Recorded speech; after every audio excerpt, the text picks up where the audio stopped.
momentarily.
Good evening and welcome.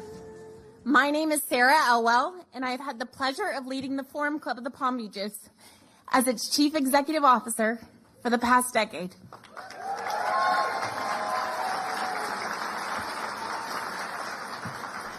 It is truly wonderful to have you with us tonight as we gather during a very special time in our history, our 50th anniversary season.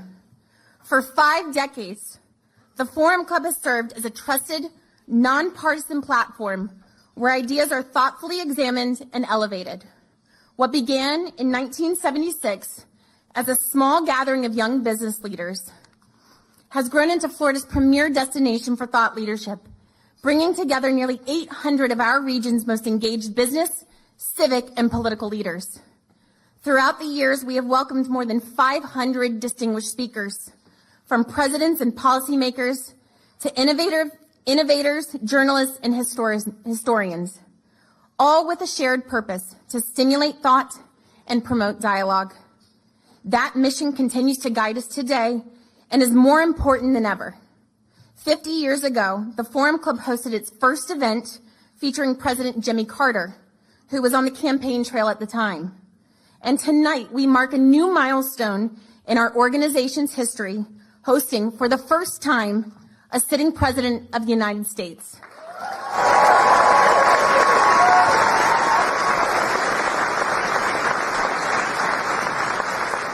It is a moment that reflects the significance of this anniversary year and the continued growth, relevance, and reach of the Forum Club.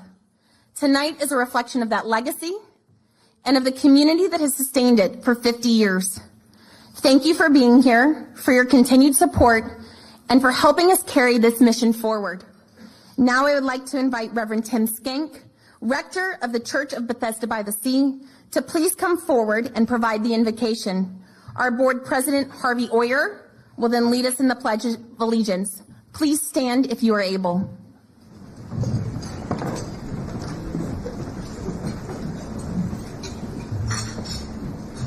Let us pray.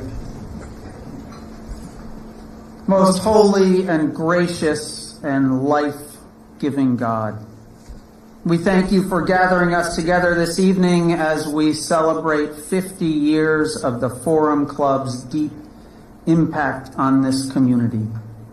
We are grateful for its commitment to encouraging dialogue across difference, for nurturing us and in us open hearts and open minds, and for the pursuit of a more informed and faithful public life.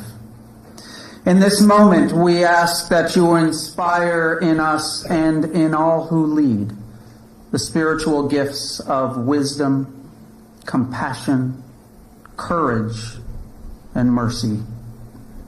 Grant us the grace to be bearers of hope rather than fear, to lift up rather than tear down, to sow peace rather than discord, to unite rather than divide, and to awaken in us an ever deeper reverence for the dignity of every human being.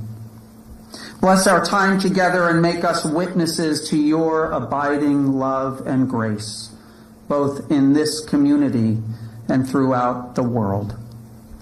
All this we ask in your most holy name.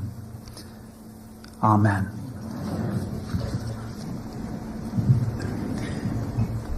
Thank you. If you now join me in the Pledge of Allegiance. I pledge allegiance to the flag of the United States of America and to the republic for which it stands, one nation, under God, indivisible, with liberty and justice for all. Thank you. You may be seated. Well, good evening, everyone. As Sarah mentioned, my name is Harvey Oyer, and I have the distinct privilege of serving as president of the Forum Club Board in this, our 50th year. I'm truly delighted to see so many of you with us tonight, a lot of longtime friends and some new friends for a historic evening in this organization's life. For 50 years, the Forum Club has stood as a cornerstone of civic life in this community, a place where ideas are exchanged, perspectives are broadened, and meaningful dialogue is not only encouraged, but in fact it's expected. From our earliest days in the old Helen Wilkes Hotel, which is now gone, to the vibrant and dynamic institution that we are today, that commitment has remained constant for 50 years. This milestone anniversary offers us a moment to reflect, not just on the remarkable speakers that have taken our stage, but on the leaders who have guided this organization with vision, integrity, and dedication. The strength and longevity of the Forum Club is a direct result of those who came before us, individuals who believe deeply in the importance of creating space for a thoughtful civil discourse. Their leadership helped shape the organization that we're all proud to be a part of today.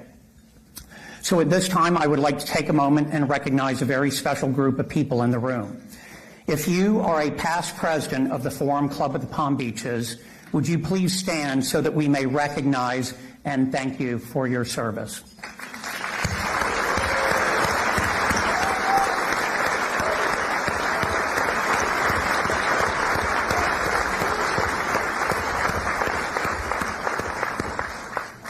We are deeply grateful for your leadership, your commitment, and the example that you have set. You have helped build not just an organization, but a legacy in this community, one that continues to grow and evolve with each passing year.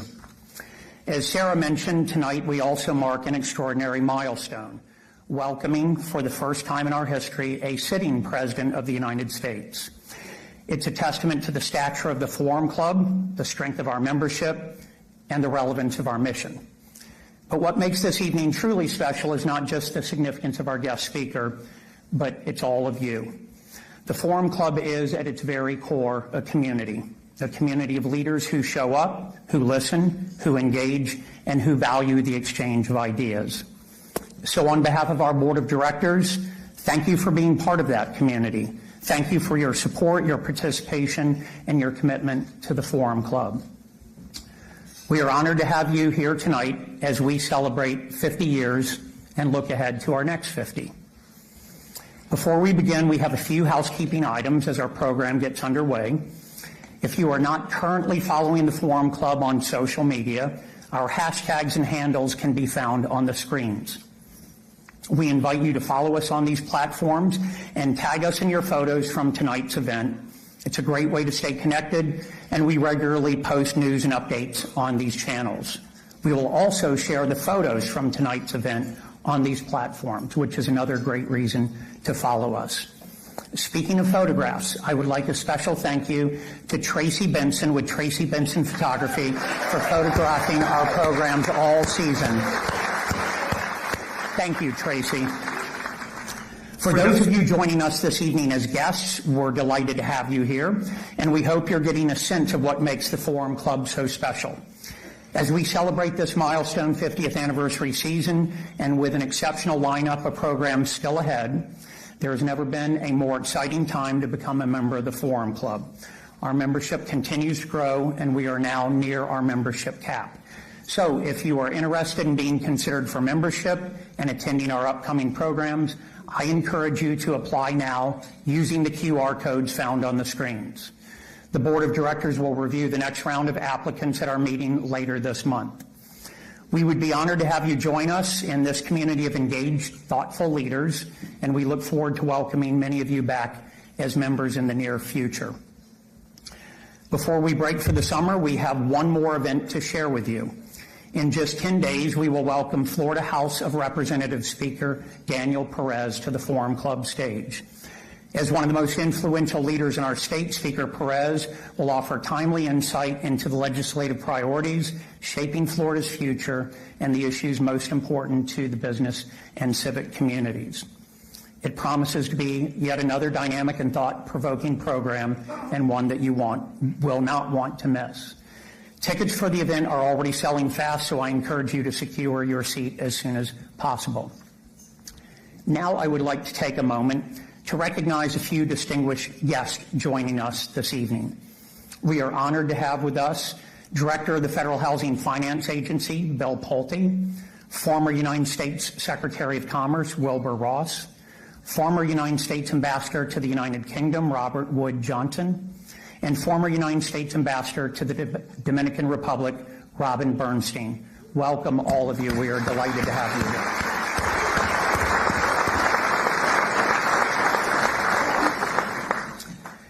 Next, we'd like to take a moment to recognize members of the Forum Club who are elected officials and candidates in the audience.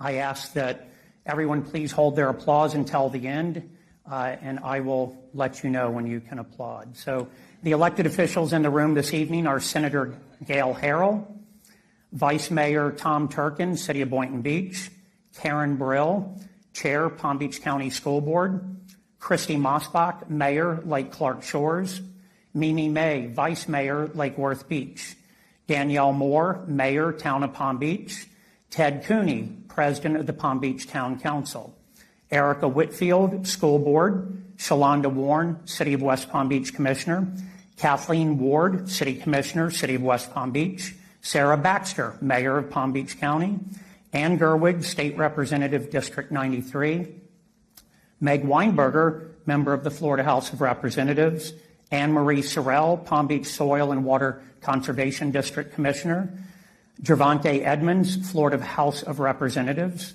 Emily Gregory, new member of the Florida House of Representatives, and Maria Marino, County Commissioner, District 1. Thank you all for your public service. We are grateful.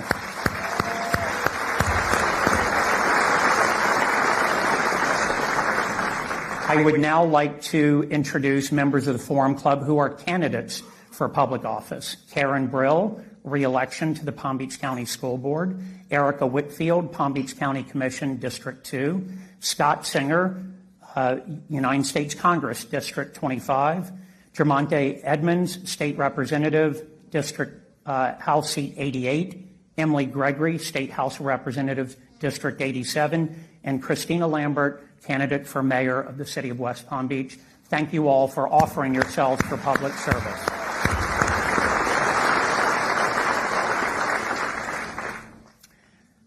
We'd also like to recognize the Kravis Center as our community arts partner. We are incredibly lucky to be able to host our events at this remarkable venue, especially on 7 days' notice. That's how much notice we had to pull off this event.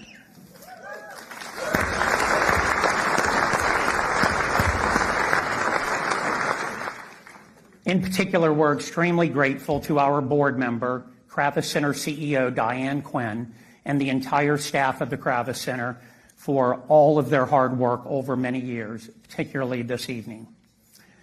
Next, I'd like to recognize Forum Club Vice President Bill Shepard with the law firm of Holland & Knight, Judge Douglas Ginsburg and Dorothy Gray with isit.org, and the trustees of the J.M. Rubin Foundation for sponsoring the students from the Benjamin School in attendance this evening, as well as the online digital database that allows all Palm Beach County teachers and students to access our programs at no charge in the classroom. Thank you for making that possible.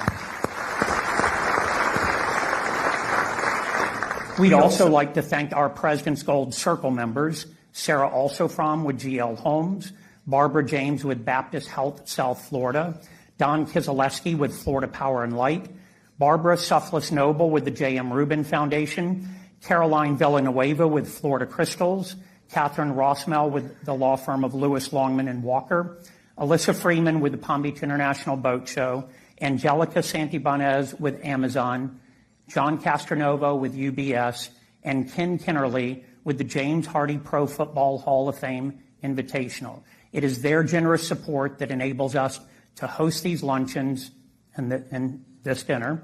First time we've ever had a dinner, incidentally. And we are incredibly thankful for their continued involvement and dedication in the Forum Club. Thank you very much.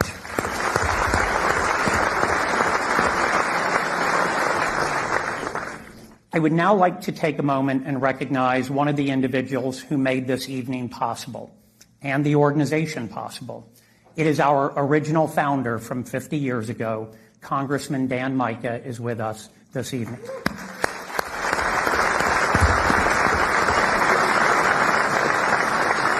"50 years ago, Congressman Mica had the vision to create a space where ideas could be shared and thoughtfully explored.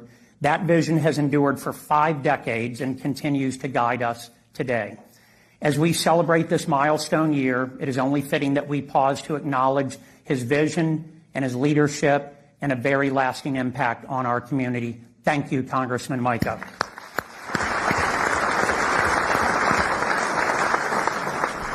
Now, we invite you to take a look back at the moments and milestones that have shaped the Forum Club for the past 50 years. I ask that you please direct your attention to the screens.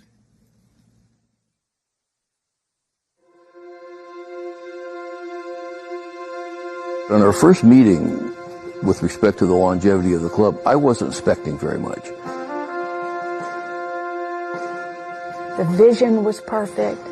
The collection of people to put it together with the initial leadership.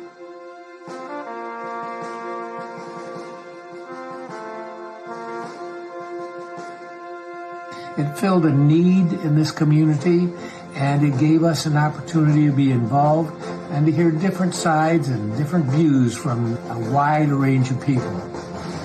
Well, it makes me very proud. It's an amazing organization which has been a fair voice in the community for such a long period of time.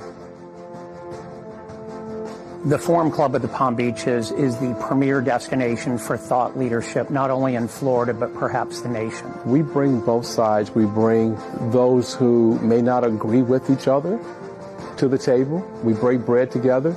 We listen. And then we engage again to talk about the delivery of the presentation. It is a family. It is really people in the community who you want to get to know and will make you feel really happy about being here. The Forum Club holds a unique position in our community, in the state, and nationwide as one of those opportunities to be able to bring people together to have an intelligent conversation and be respectful of one another's opinion. And we knew that we needed to keep infusing new ideas, new people, new energy, and those sort of things. And that's what's happened. I think we originally had maybe 300 people who were members, and now it's 800. These people are interested. They're interested in the quality of the speakers, in the programs we present, and just the other things that we do for the community that make it a better place. For a half century, we've invited prominent national and international leaders in government, business, media, culture, and more to share in robust civil discourse and engage in meaningful conversations. This country has survived by there being a dialogue over basic issues. There are kids who came here in the very beginning who now come back as members.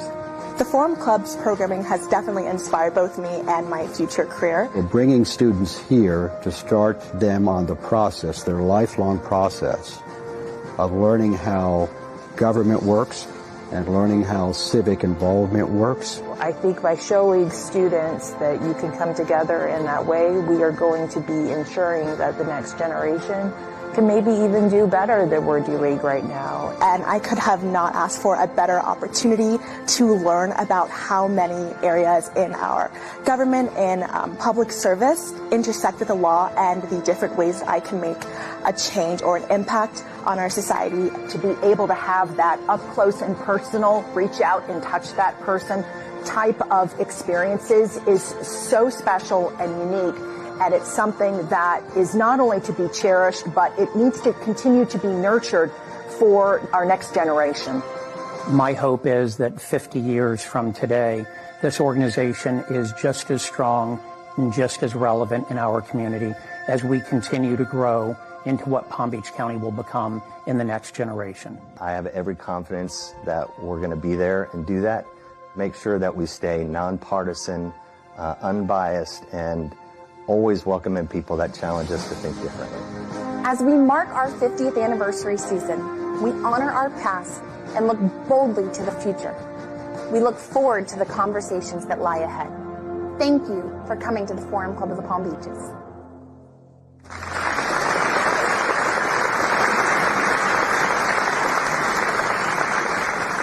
Well, as we've just seen, the story of the Forum Club is not only one of remarkable speakers and defining moments, but a community committed to thoughtful dialogue and thoughtful exchange of ideas. For 50 years, this organization has brought people together across perspectives, across different industries, and across different generations. We are very proud to build on the foundation established by our founder, former Congressman Dan Mica, and to carry that legacy forward with purpose. Now, I invite you to raise your glass. Join me in toasting the Forum Club of the Palm Beaches on our 50th anniversary. Cheers. Cheers. Cheers.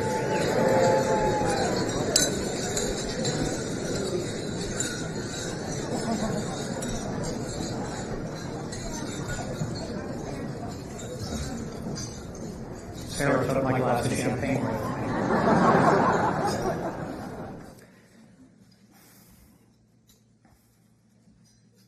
We are now honored to mark this milestone in a very special way. On behalf of Palm Beach County, we are grateful to have with us this evening a dedicated public servant and a former Forum Club board member, County Commissioner Maria Marino.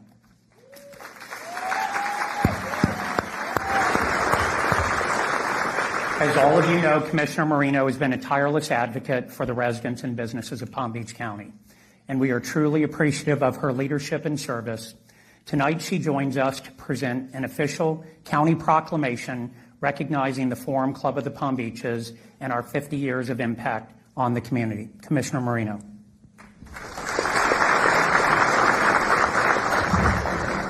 Thank you, Harvey. It was probably 7 months ago when Sarah Kreiser and I were sorry, I'm a little nervous. Oh, my heavens. And I'm not usually nervous in front of a crowd. But it was about 7 months ago that we were talking about the 50th anniversary, and I said, we really do need to do a proclamation. And so if you all don't mind, I'm going to take a couple minutes to read it. It's probably 250 words. It was supplied to me by Sarah, so here you go. So this is a proclamation of the Board of County Commissioners of Palm Beach County, Florida, honoring the 50th anniversary of the Forum Club of the Palm Beaches. Whereas the Forum Club of the Palm Beaches was founded in 1976, I was just graduating high school, with a visionary mission to foster meaningful dialogue among the community's civic, business, and political leaders. And whereas for 50 years, the Forum Club has served as Florida's preeminent nonpartisan platform for civil discourse, providing Palm Beach County residents with unparalleled access to national and international leaders whose actions shape our nation and world. Whereas the Forum Club has distinguished itself as a cornerstone of informed citizens, hosting an impressive array of prominent leaders, ensuring that our community remains engaged and discusses the matter. And whereas the organization has demonstrated an unwavering commitment to the next generation by welcoming thousands of students to participate in programs furthering their learning both inside and outside the classroom. And whereas the Forum Club's dedication to public service extends beyond its live events as it continues to broaden its reach through digital programming, educational partnership, and community collaborations that strengthen democratic engagement. And whereas throughout 5 decades, the Forum Club of the Palm Beaches has upheld the principles of respect, openness, and intellectual curiosity, values essential to a thriving, informed, and connected community. And whereas the year 2026 marks the Forum Club of the Palm Beaches' golden anniversary, celebrating 50 years of elevating public dialogue, deepening civic understanding, and enriching the civic life of Palm Beach County. Now, therefore, be it proclaimed by the Board of County Commissioners assembled in regular session on the 14th day of April 2026 that Palm Beach County honors the 50th anniversary of the Forum Club of the Palm Beaches. Thank you.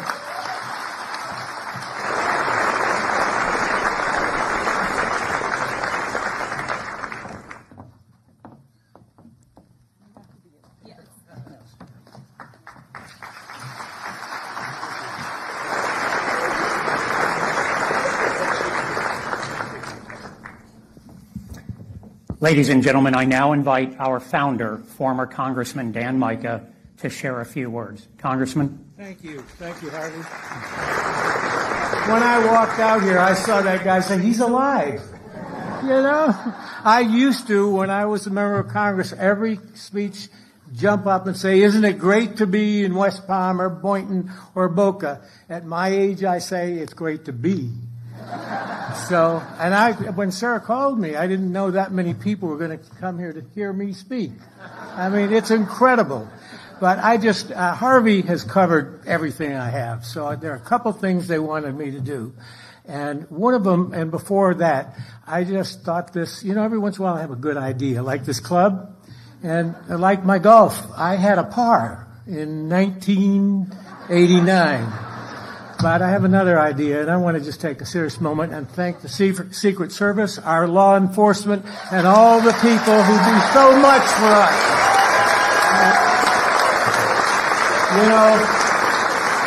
They have protected presidents and congressmen. I had a couple attempts, and these guys were wonderful for me. I'm going to tell one more quick story.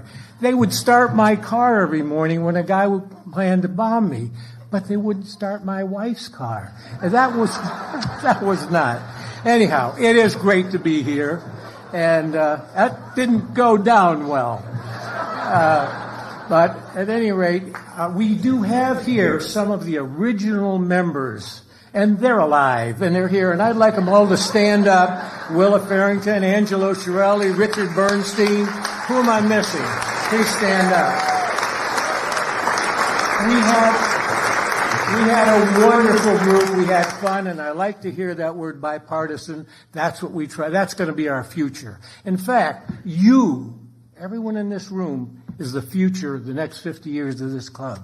I did want to mention, I had done part of that video some months ago, but one of our founding members who I'd hoped to be here recently passed away, and that was John Moyle, a community leader, an attorney. He did all of our legal work for free to put this club together, a great gentleman and a great loss for us right now. So I want to just add one or two more thank yous, and maybe one more comment because the president isn't here. I have a brother, John Mica. I'm the Democrat. He's a Republican. I retired from Congress after 20 years up there 37 years ago. But when I was at a White House function with George Bush and my brother was in politics, he came up to me and said, "Are you or are you the other one?" Now, somebody tell the president I'm the other one. At any rate, I just want to say thank you one more time to everyone. But Harvey covered this, but I'm stunned. I worked with a lot of folks and organizations and campaigns at the Breakers and down in Boca and all over getting people together. It was about a week ago, we got this call for this event. Before then, there was no event. And the staff of the Forum Club the entire staff came together in 1 week. Tickets, invitations, press, the tables, everything. And wait a minute, that entire staff is Sarah and Nan Cassidy. Did a fantastic job, I am impressed. So I just want to say thank you all very much. Keep the vision of this alive. Stay involved in this country, stay involved in this community, our state, and all these different issues. And there's so many sources of information that we didn't have back then. Be careful, parse everything, and know what's going on, and lead this community. And this will be a great organization with your leadership for at least another 50 years. Thank you very much.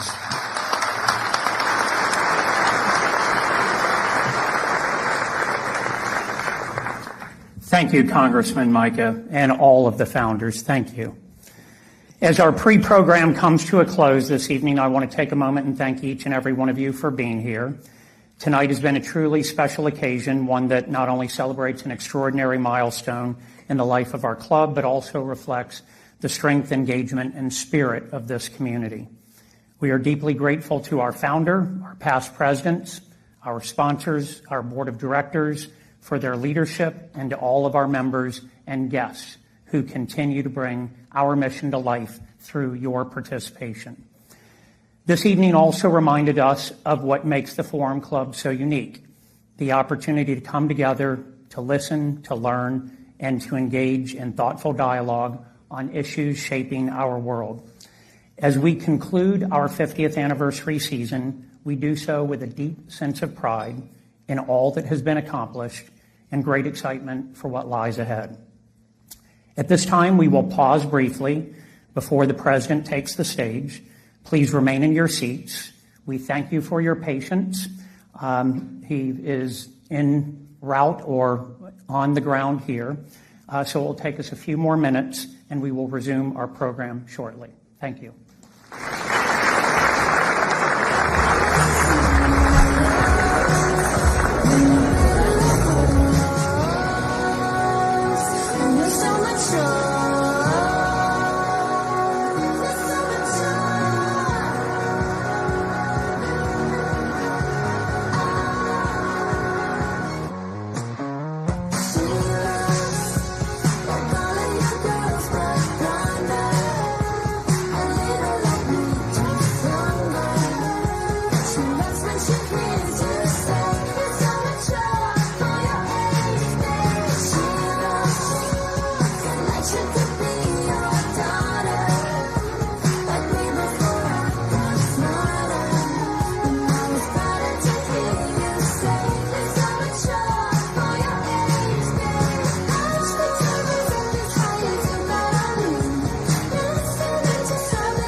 I've been screaming, I've been going all night till my throat's bleeding.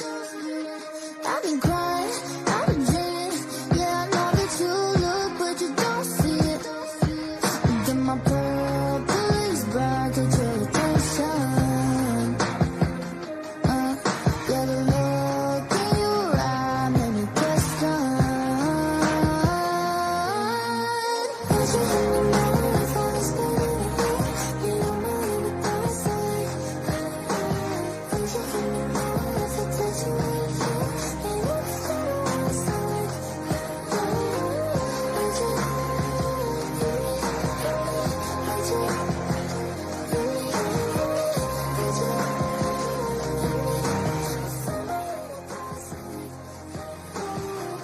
Take it out for you and tell you what I'm gon' do. 'Cause my body positioning determines if you're listening. And my dance on your lap, pique your interest. Yeah, now I got you like that, let me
it. Ain't everything I want sound like. Won't you let me know if I'm just feeling good? And you want me to bounce like. Won't you let me know if I touch you right here? Ain't everything I want sound like.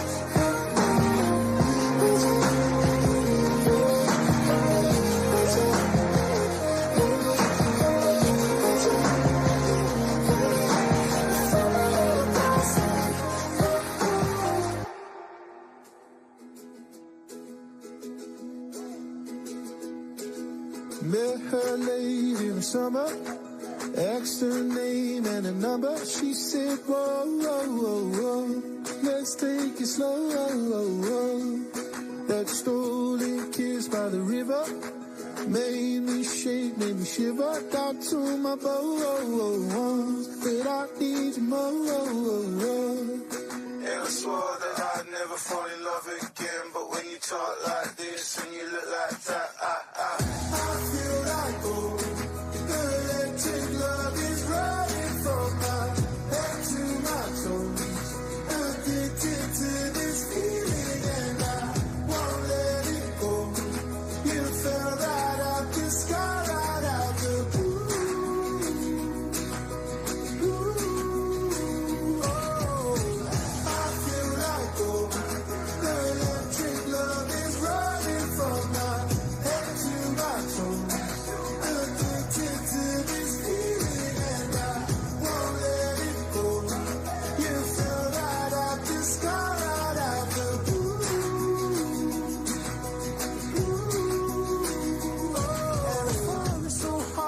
Break the ground. Did it feel like this when you left the crowds? And I spoke to God and he told me how that an angel lost is a lover found. I spent half my life begging on my knees for a girl like you to want a guy like me. And it feels so good I could barely breathe, but I need my breath back just to tell you that I Imagine if the song just like stopped and then came back in like. I feel like, oh, the electric love is running from my head to my toes.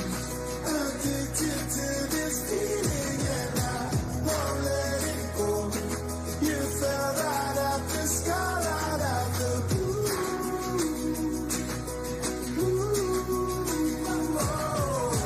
I feel like, oh, the electric love is running from my head to my toes. Addicted to this feeling and I won't let it go. You fell right out the sky, right out the blue.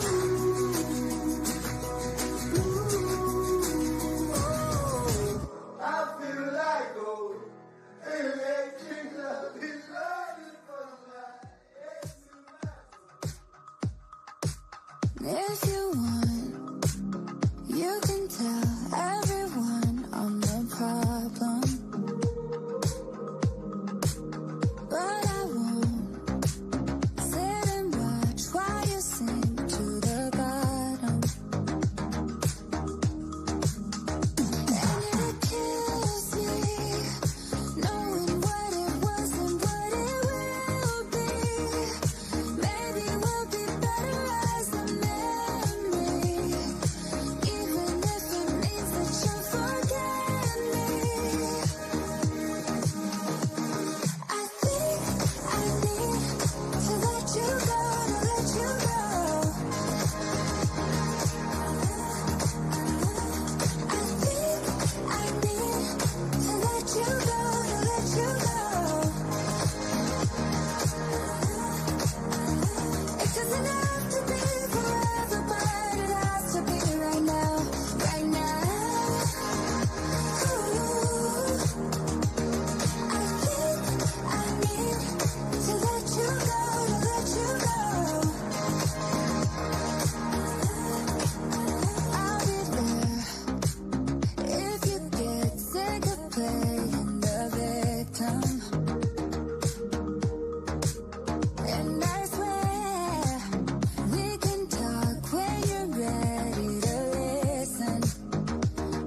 No tears in the club tonight.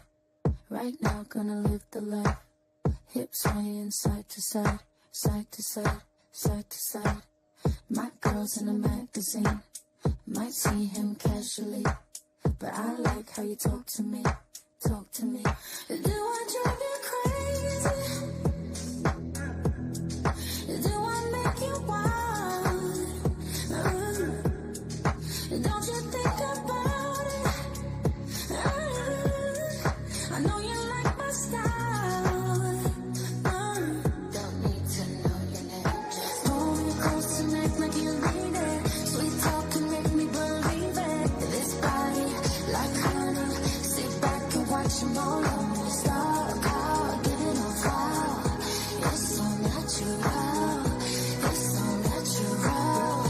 Wow, all natural. No tears in the club tonight. Right now, gonna live the life. Hips swaying side to side, side to side, side to side. Fresh air in the ocean view. Hop in, we can spend a few. Up there in the Malibu, Malibu. Do I drive you crazy? Do I make you wild?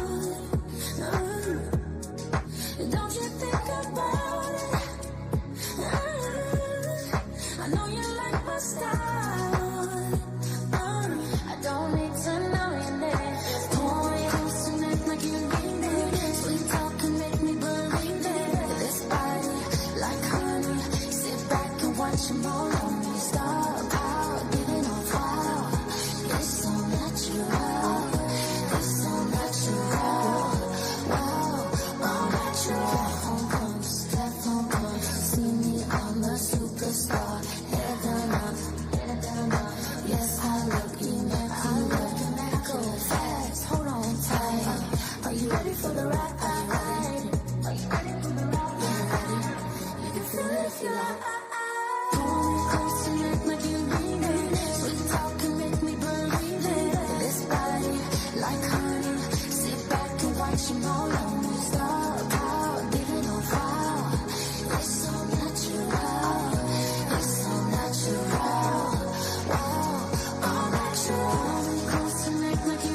Usually not the type to keep them waiting.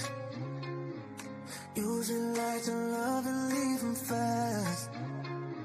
Something that you're doing got me thinking I'ma take my foot up off the gas. She said, hey, I like where this is going, so let's just take it slow, slow motion. Been waiting all day to get you in this moment, so let's just take it slow, slow motion. Oh yeah, oh yeah, oh yeah. Alright, alright, alright. So let's just take it slow, slow motion. All day, all day, all day. All night, all night, all night. Yeah, I'ma take it slow, slow motion.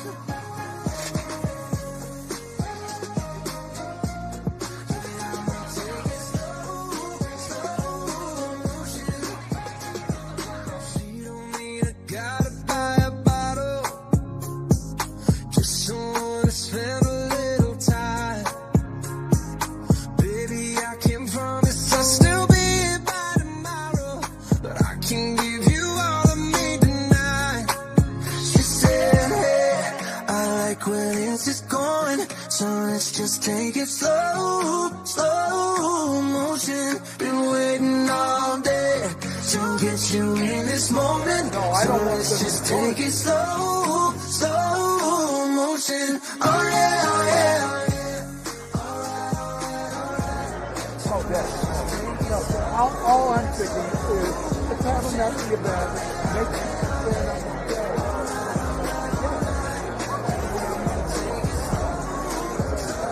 My wife says we have a mixed marriage.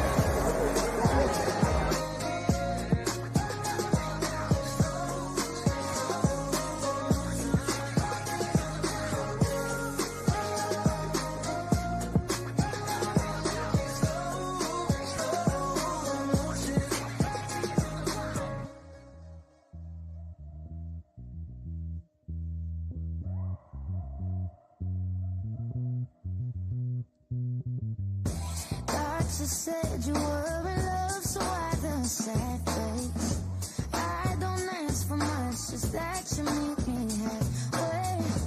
Faith is not enough to float above a black wave. We're gonna drown, we're going down into letting this fade. Thank you, lucky stars, I'm creating all the precious life I wasted, coming up with ways to save us, but it might be way too late for that. If you really care, then why am I feeling you just slipping through my head? If you're really there, then why can't I walk right through you, talking to a dead man?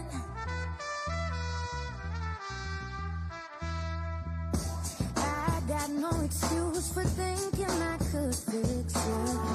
You leave me hanging just 'cause you don't get the picture. No matter how nice I paint it, no matter the way I frame it, there's no easy way to say it. You're about to lose me now. Thank you, lucky stars, I'm creating all the precious life I wasted, coming up with ways to save us, but it might be way too late for that. If you really care, then why am I feeling you just slipping through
But I miss so bad, baby girl, just don't cry. Tell me what I gotta do so I can make you mine.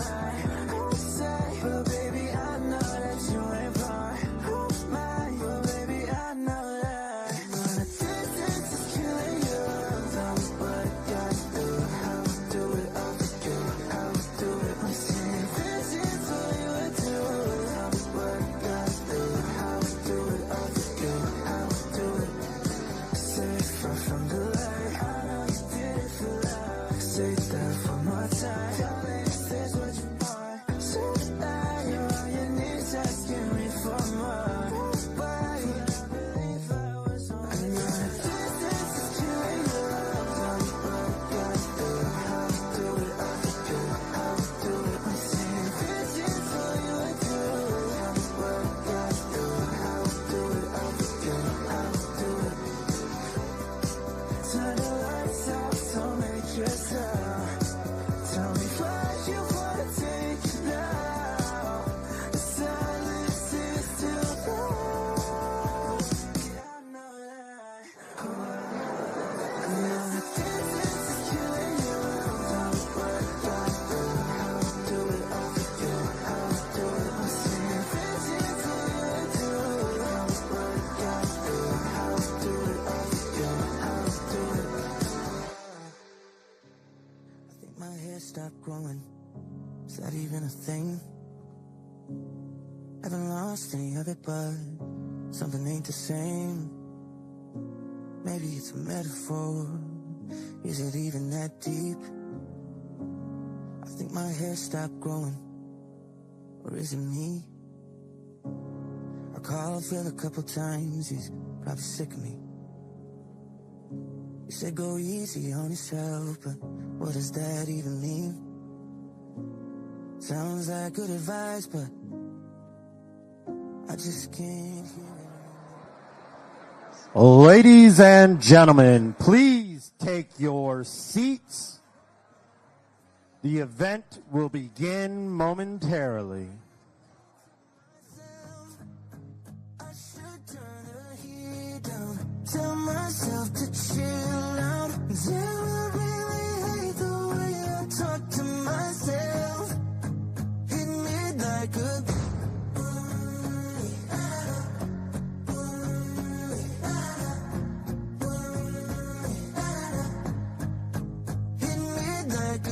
when the hell did I start trying to be perfect? And people pleasing, is it ever really worth it? Fake smiling just to pass the time.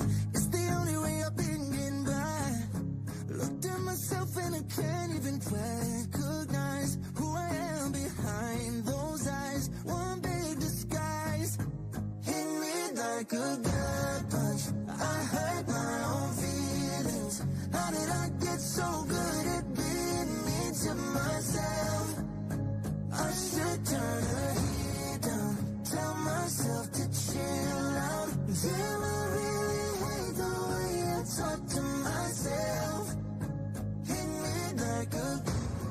Now what would it be like if I just try being nice to the person that I'm seeing in the mirror? Yeah. If you find that inner child, haven't seen him for a while, let him know he's doing fine. Hit me like a gut punch. I hurt my own feelings. How did I get so good at being mean to myself? I should turn the heat down. Tell myself to chill out. Till I really hate the way I talk to myself. Hit me like a.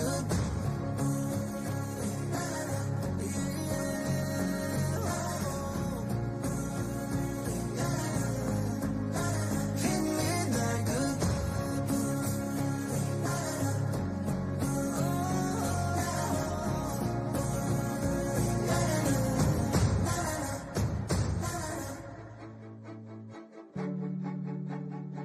I think I like you like that. I think I like you like that. I just might like you like that. I think I like you like that. I was thinking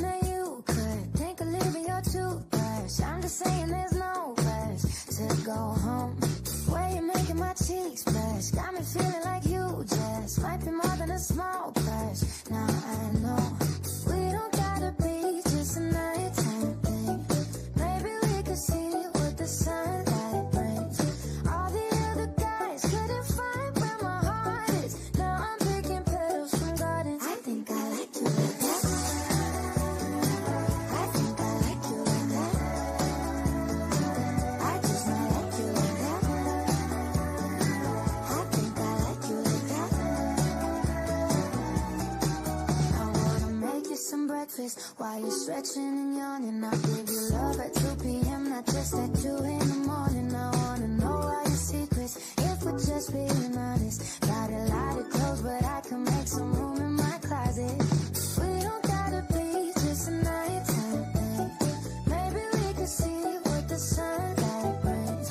All the other guys couldn't find where my heart is. Now I'm picking petals. I think I like you like that. I think I like you like that. I just might like you like that. I think I like you like that. Didn't see it coming, oh, I didn't see it coming. I'm feeling something, boy, I think I'm feeling something. Didn't see it coming, oh, I didn't see it coming. I'm feeling something, yeah. This ain't gotta be just a nighttime thing. This ain't gotta be just a nighttime thing. I think I like you like that.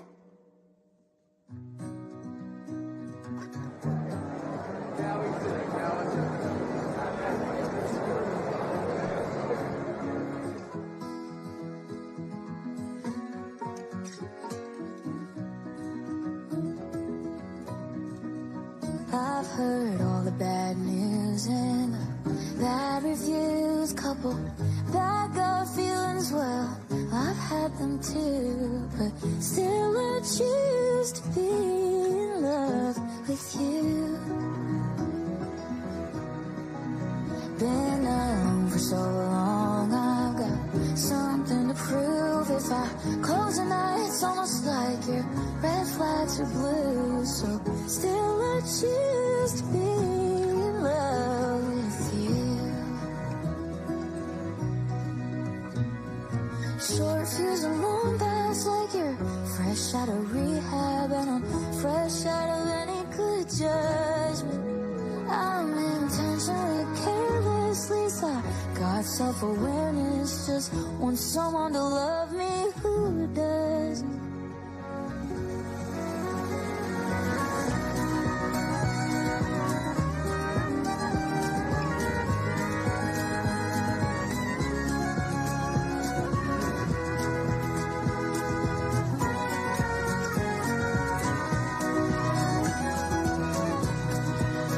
I've heard all the bad news and bad reviews, all the friends trying to save me. Well, I cut them loose, 'cause I refuse to be wrong again. I can't lose another boy that's not even my boyfriend. Still I choose to be in love with you.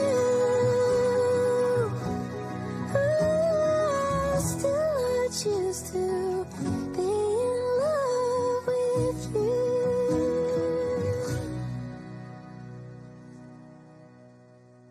Working hard. Yeah, right. Picture that with a Kodak. Or better yet, go to Times Square, take a picture of me with a Kodak. Took my life from negative to positive. I just want y'all to know that. And tonight, let's enjoy life. Pitbull, Naya, Neo. That's right.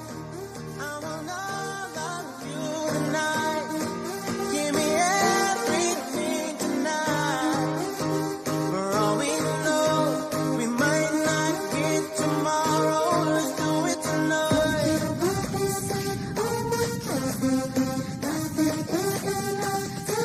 Let's do it tonight.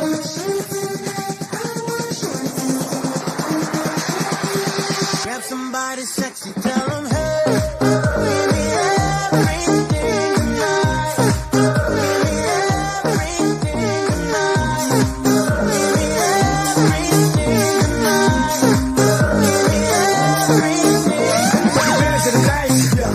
I'm off to do battle, perform for a princess. But tonight, I can make you my queen and make love to you endless. It's insane the way the name growing, money keep flowing. Hustlers moving silent, so I'm tiptoeing. So keep blowing, I got it locked up like Lindsay Lohan.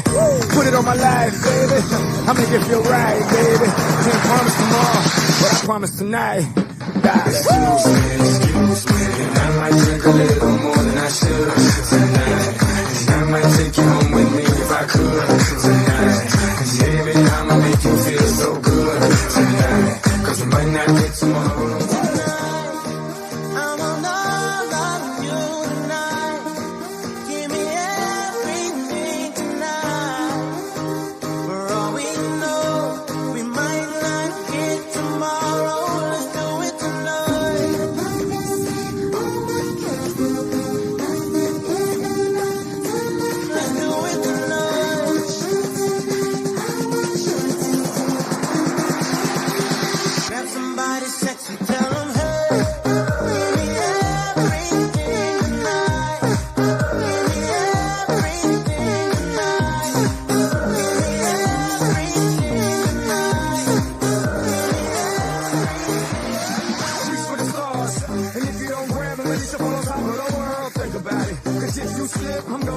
Yo, girl, what I'm involved with is deeper than the Masons, baby, and it ain't no secret. My family's from Cuba, but I'm an American. I don't get money like secrets.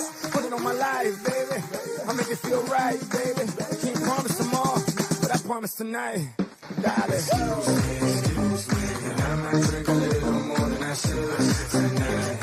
I might take you home with me if I could tonight. Baby, I'ma make you feel so good tonight. 'Cause we might not get tomorrow.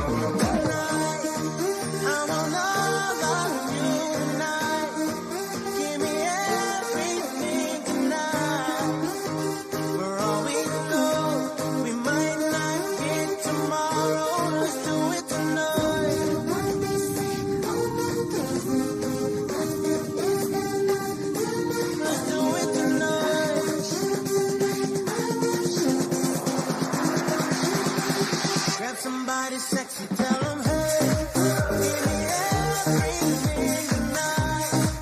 Give me everything tonight. Give me everything tonight. Give me everything tonight. Excuse me, I might drink a little more than I should tonight. I might take you home with me if I could tonight. Baby, I'ma make you feel so good tonight. 'Cause we might not get tomorrow.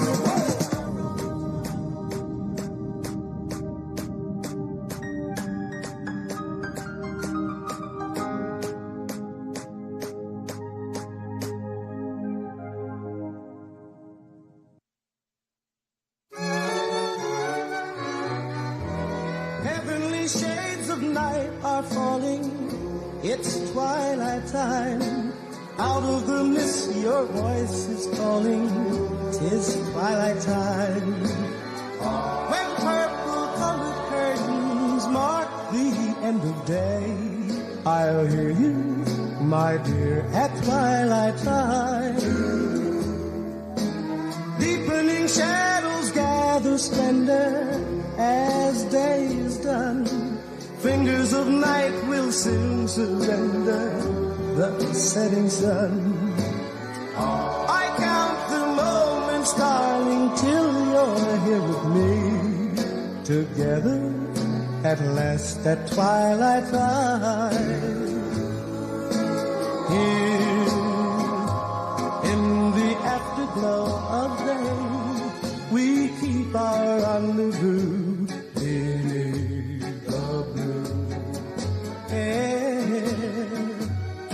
In the sweet and same old way, I fall in love again as I did then.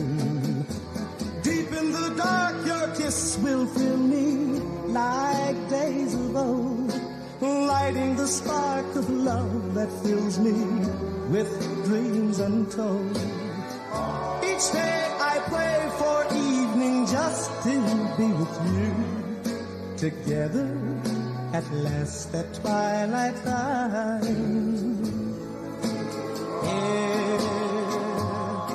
In the afterglow corner of day, we keep our rendezvous beneath the blue. Hey, in the sweet and same old way, I fall in love again as I did then. Deep in the dark, your kiss will thrill me like days of old, lighting the spark of love that fills me with dreams untold.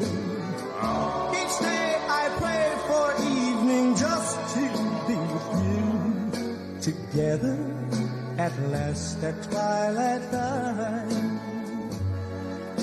Together at last at twilight time.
She forgot all about the library like she told her old man now. And with the radio blasting goes cruising just as fast as she can now. And she'll have fun, fun, fun till her daddy takes the TV away. Fun, fun, fun till her daddy takes the TV away. Can't stand it 'cause she walks, looks and drives like an ace. Walk like an ace now, you walk like an ace. She makes a Louis 500 look like a Roman chariot race. Like an ace now, you look like an ace. A lot of guys try to catch her, but she leads them on a wild goose chase. Like an ace now, you drive like an ace. She'll have fun, fun, fun till her daddy takes the TV away. Fun, fun, fun till her daddy takes the TV away.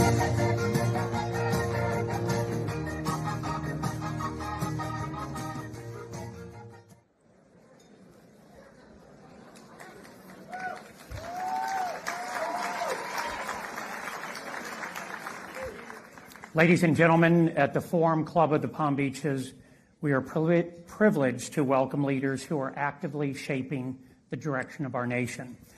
Tonight, we welcome the person who is shaping not only our nation, but our world. We are deeply honored by his presence and willingness to share his valuable time with us. Ladies and gentlemen, please rise and join me in welcoming the 45th and 47th President of the United States of America, President Donald J. Trump. And I'm proud to be an American, where at least I know I'm free. And I won't forget the men who died, who gave that right to me. And I gladly stand up next to you and defend her still today. 'Cause there ain't no doubt I love this land. God bless the USA.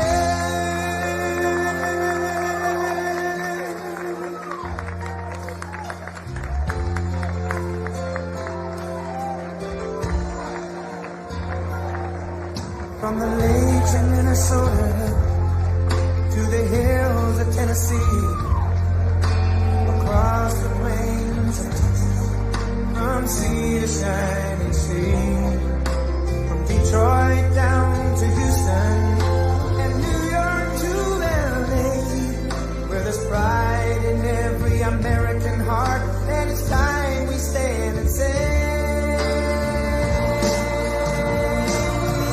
that I'm proud to be an American, where at least I know I'm free. And I won't forget the men who died, who gave that right to me. And I gladly stand up next to you and defend her still today. 'Cause there ain't no doubt I love this land. God bless the USA.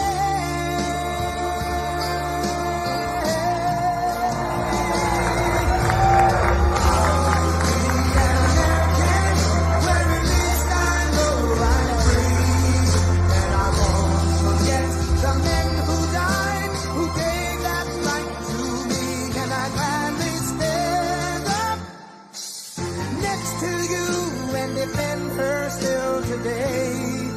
'Cause there ain't no doubt I love this land. God bless the USA.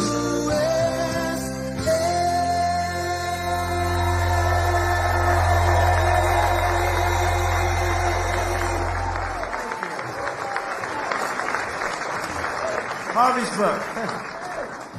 Anybody want a folder? Hello, everybody. This is great. And I want to thank Harvey. I want to thank everybody. So many friends in this audience. You know, I'm very familiar with the area.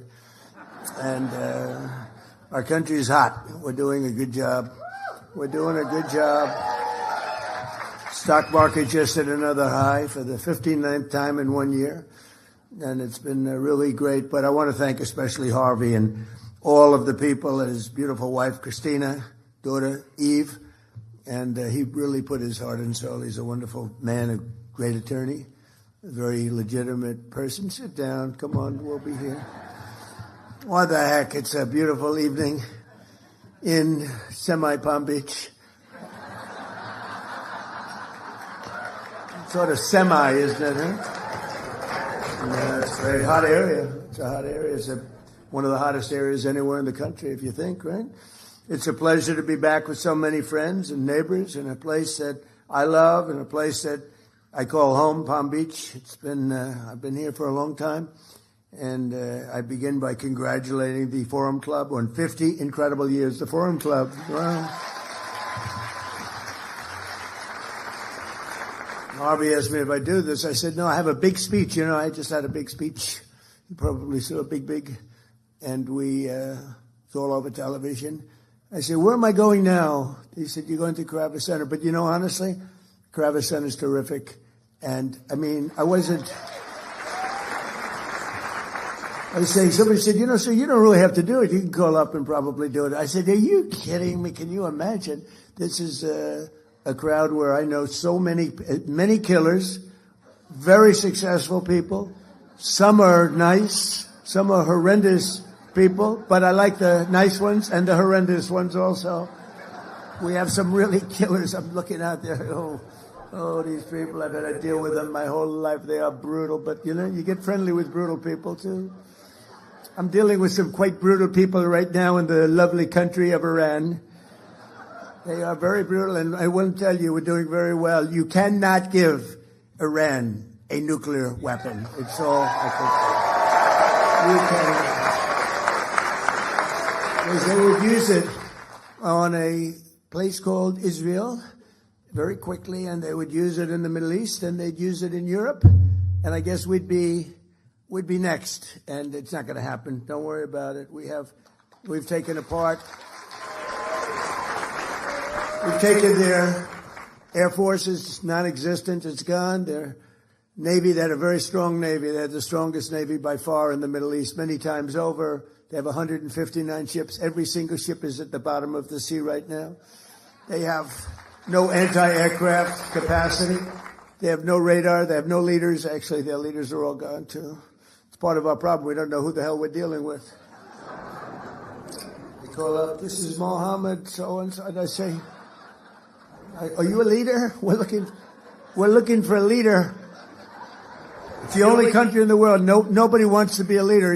They say, would anybody like to be president? And there are no takers. But I think we're doing a great job over there. Actually, we have they used the Hormuz Strait as a weapon for many, many years. They said they'll close it. So they closed it, then I closed it on them, which is sort of, they want a little business. They get no business. But it's going to work out because everything works out. You look at what we did with Venezuela. That was an amazing military maneuver. And now we have a great relationship with Venezuela. 100 million barrels of oil we've already sold. It goes down to Texas. It goes to be refined in Texas. 100 million. We're going to be over the next month, it's going to be another 100 million. And you'll be happy to hear this because you're a lot of great business people here. This is the first war that you've seen in the United States for a long time where we actually have paid for the cost of the war by about 37 times already. In other words, it cost us a lot. We had those big, beautiful aircraft carriers, lots of planes and everything else, but we've paid for it many, many times over. And we're getting along great with the people, the leaders of the country, and we're working with them very closely, and they're relying on us totally, and the relationship is very good, and they're doing more business now than they've done in 15 years probably, and we have the oil companies all moving in, the big American oil companies are all moving in. It's really been amazing. And then I said, well, all right, now we can take a little pause. We ended up doing you all know, you people that probably see the stock market more than almost anybody in the world. There's no group in the world that's more stock market oriented than the people in front of me. Many of you are responsible for some of those successful stocks. But the stock market hit today an all-time high again.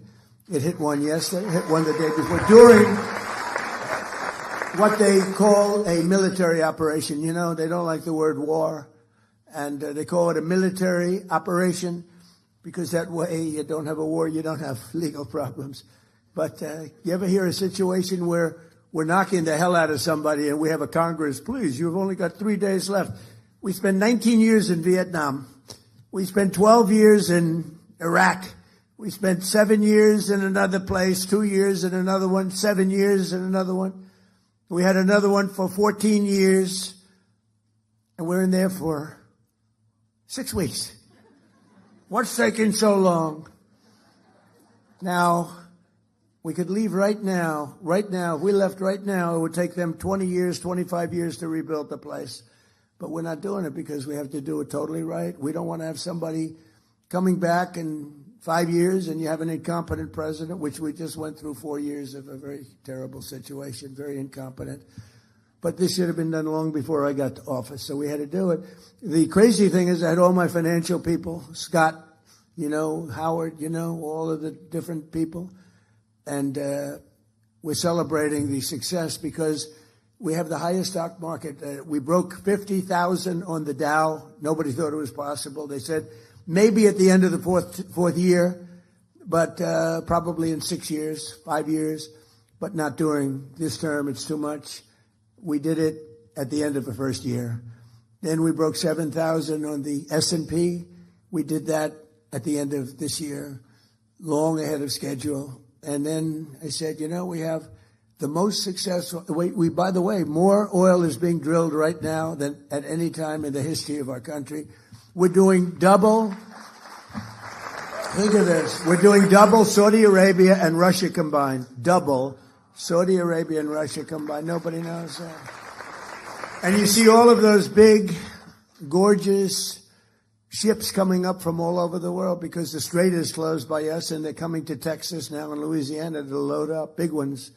2 million barrels of oil. The big ones, those are the big ones. And they're all heading up. And you see the line. They call it the conga line. I don't know what that's supposed to represent. But you see those graphs. It's made from Space Force, We were responsible for Space Force. We needed Space Force. We were being killed in space by China, by Russia. In my first term, I created Space Force. First time in 79 years that we did a new division, a new grouping, because you had the Marines, the Army, Navy, the Marines. We had the Coast Guard. We have all of the different branches of government, the Air Force. And they thought the Air Force and the Space Force would stay together, but the Air Force wants the Air Force. They're not going to give, and space is so important now, and we did Space Force, and all of those things, many of those things that you're saying is because of Space Force. And now Space Force we were losing badly in space to Russia and China militarily. Now we're way in the lead, way in the lead. We have the greatest space capacity of any country in the world. So we're very proud of it. We need it. We need it for protection because it's a nasty world out there. We need it for protection. So we're very proud of Space Force, but they, among other things, they give you beautiful satellite pictures of what's happening in the world. And when you look at the Hormuz Strait and you see all of those ships, all of those people and ships that they want to get out or they want to get in, they're all over the place. They're like little ants, right? They look like a little anthill. And hundreds and hundreds of ships. And we have a Navy that is unbelievable. We put up, it's a blockade. It's a blockade.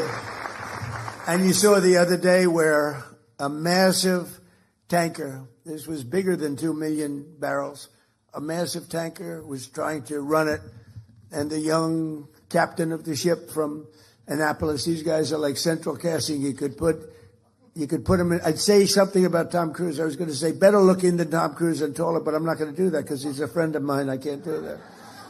But they're like central cast. You could move him to Hollywood right now. They'd be movie stars. But you saw him saying, we have guns trained on your ship. Turn your ship around.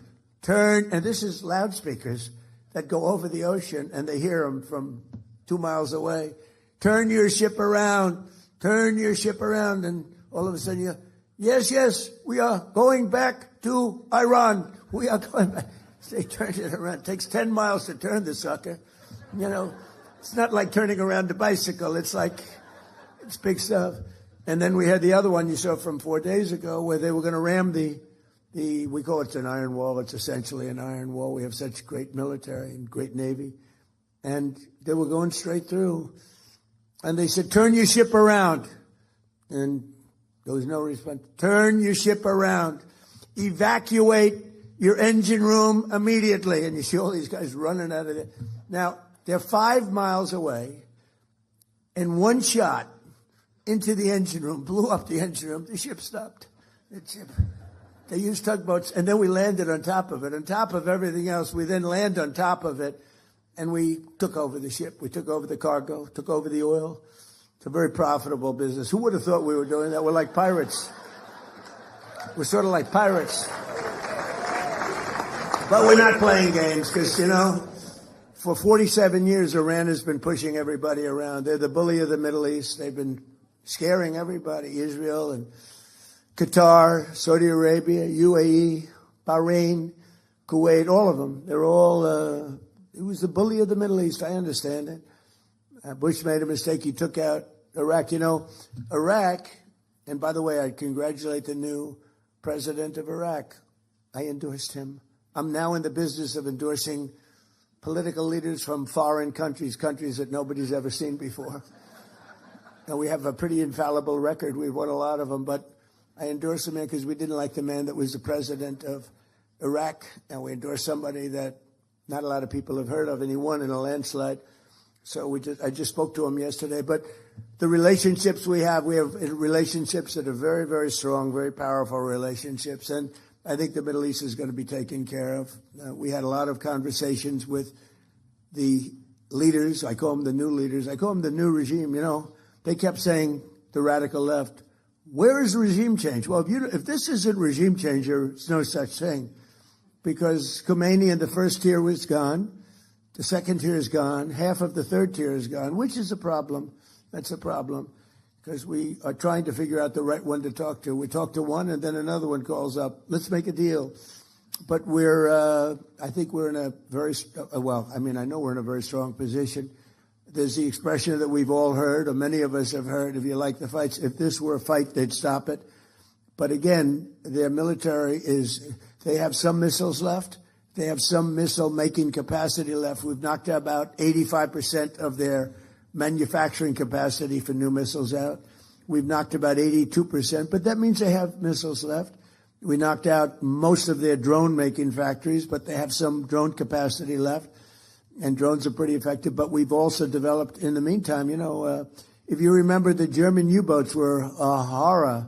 Nobody could stop them, and then all of a sudden they come up with sonar, and it went from nobody could stop them that it was the worst place in the world to be is in a U-boat. The drone, anti-drone capacity that we have now is fantastic. They have new weapons, lasers. You can see the lasers. They go into a laser, they just burn they just boom. And we have that, and we have very special machine guns with large-scale bullets operated by a computer.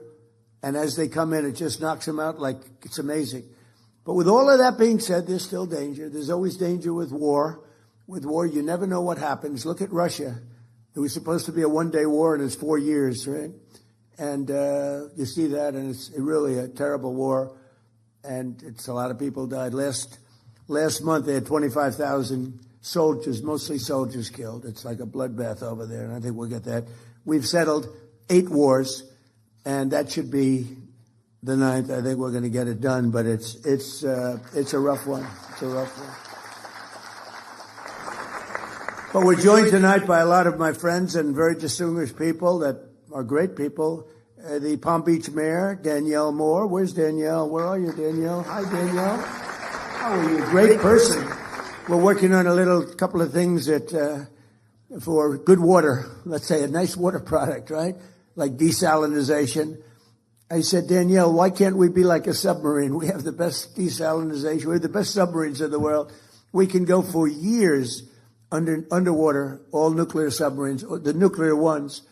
And one of the things we have is great water under submarines, desalinization. So I'm saying, how does that sound for Palm Beach? So we're looking at it. We're going to play with it and see, boy, would that be nice from the standpoint of unbelievably clean, pure water. It would be great. So we're working with Danielle, and we're working with the council.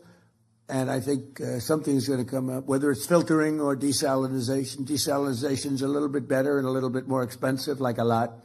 But, anything used by the Navy is the most expensive. But think of it, they can go forever in a submarine. Nuclear submarine can guide at just about top speed for 35 years without refueling. Can you believe it? Going at a very fast. We have the greatest submarines anywhere in the world. Nobody close. We're 15 years ahead of any other net. We have the greatest military in the world. I rebuilt it.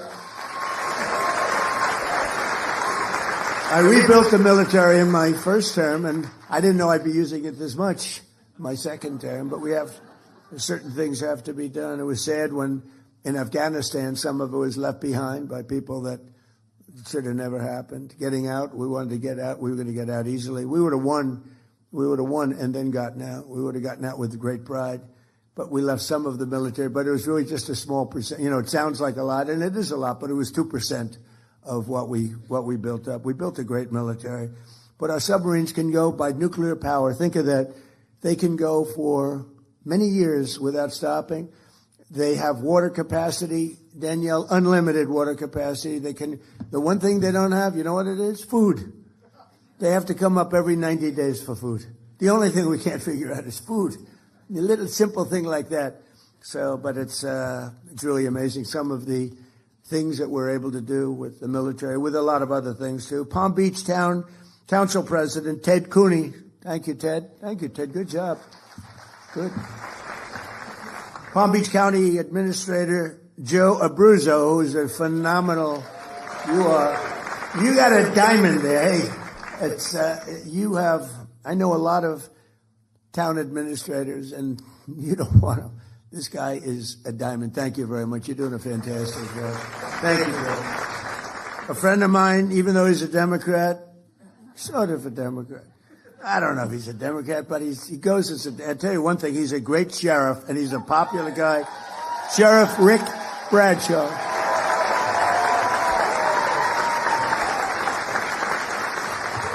So I shouldn't tell you this. I told this to Rick, and I know how tough he is, and also I figured this might happen, but I voted for Rick. He's a Democrat.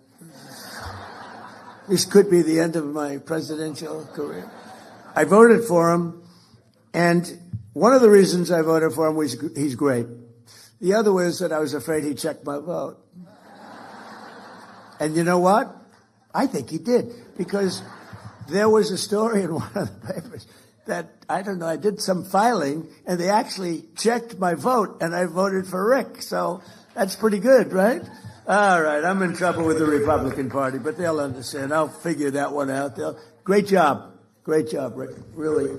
Candidate for mayor of West Palm Beach, Christina Lambert. Christina, wherever you are, good luck. Good luck. And former Florida CFO Jeff Atwater. Jeff, thank you. We have a friend of mine for a long time, Pepe Van Hool. He's the sugar. He has a monopoly on the sugar market. I don't know if that's good or bad. I don't know if that's good or bad, Pepe. I think it's good. It sounds good to me. He has a monopoly on sugar throughout the world.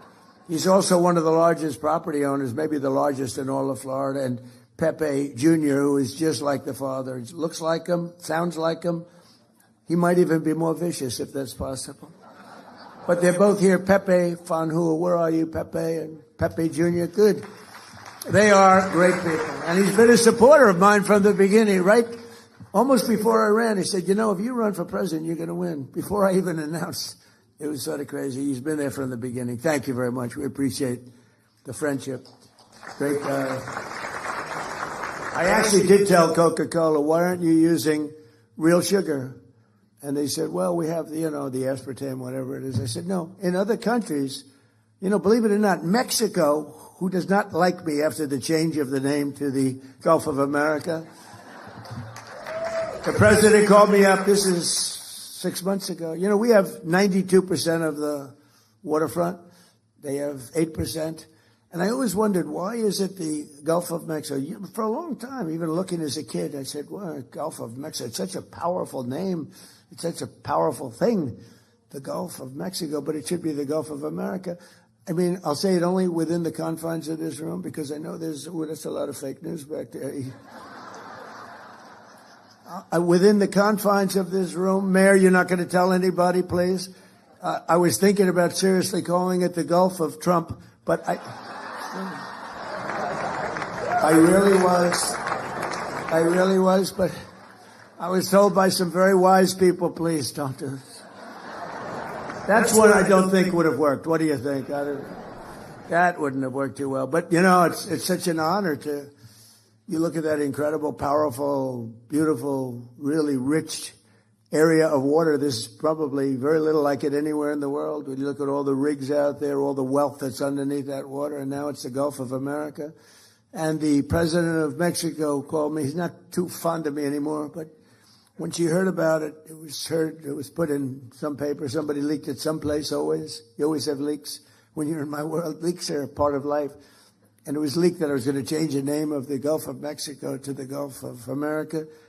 And she's a beautiful woman, a very nice, I never like to talk about beauty because it's usually the end of a political career. If you say somebody's a beautiful woman, they say, what a terrible, terrible thing. Everybody hates it except the woman that you're talking about.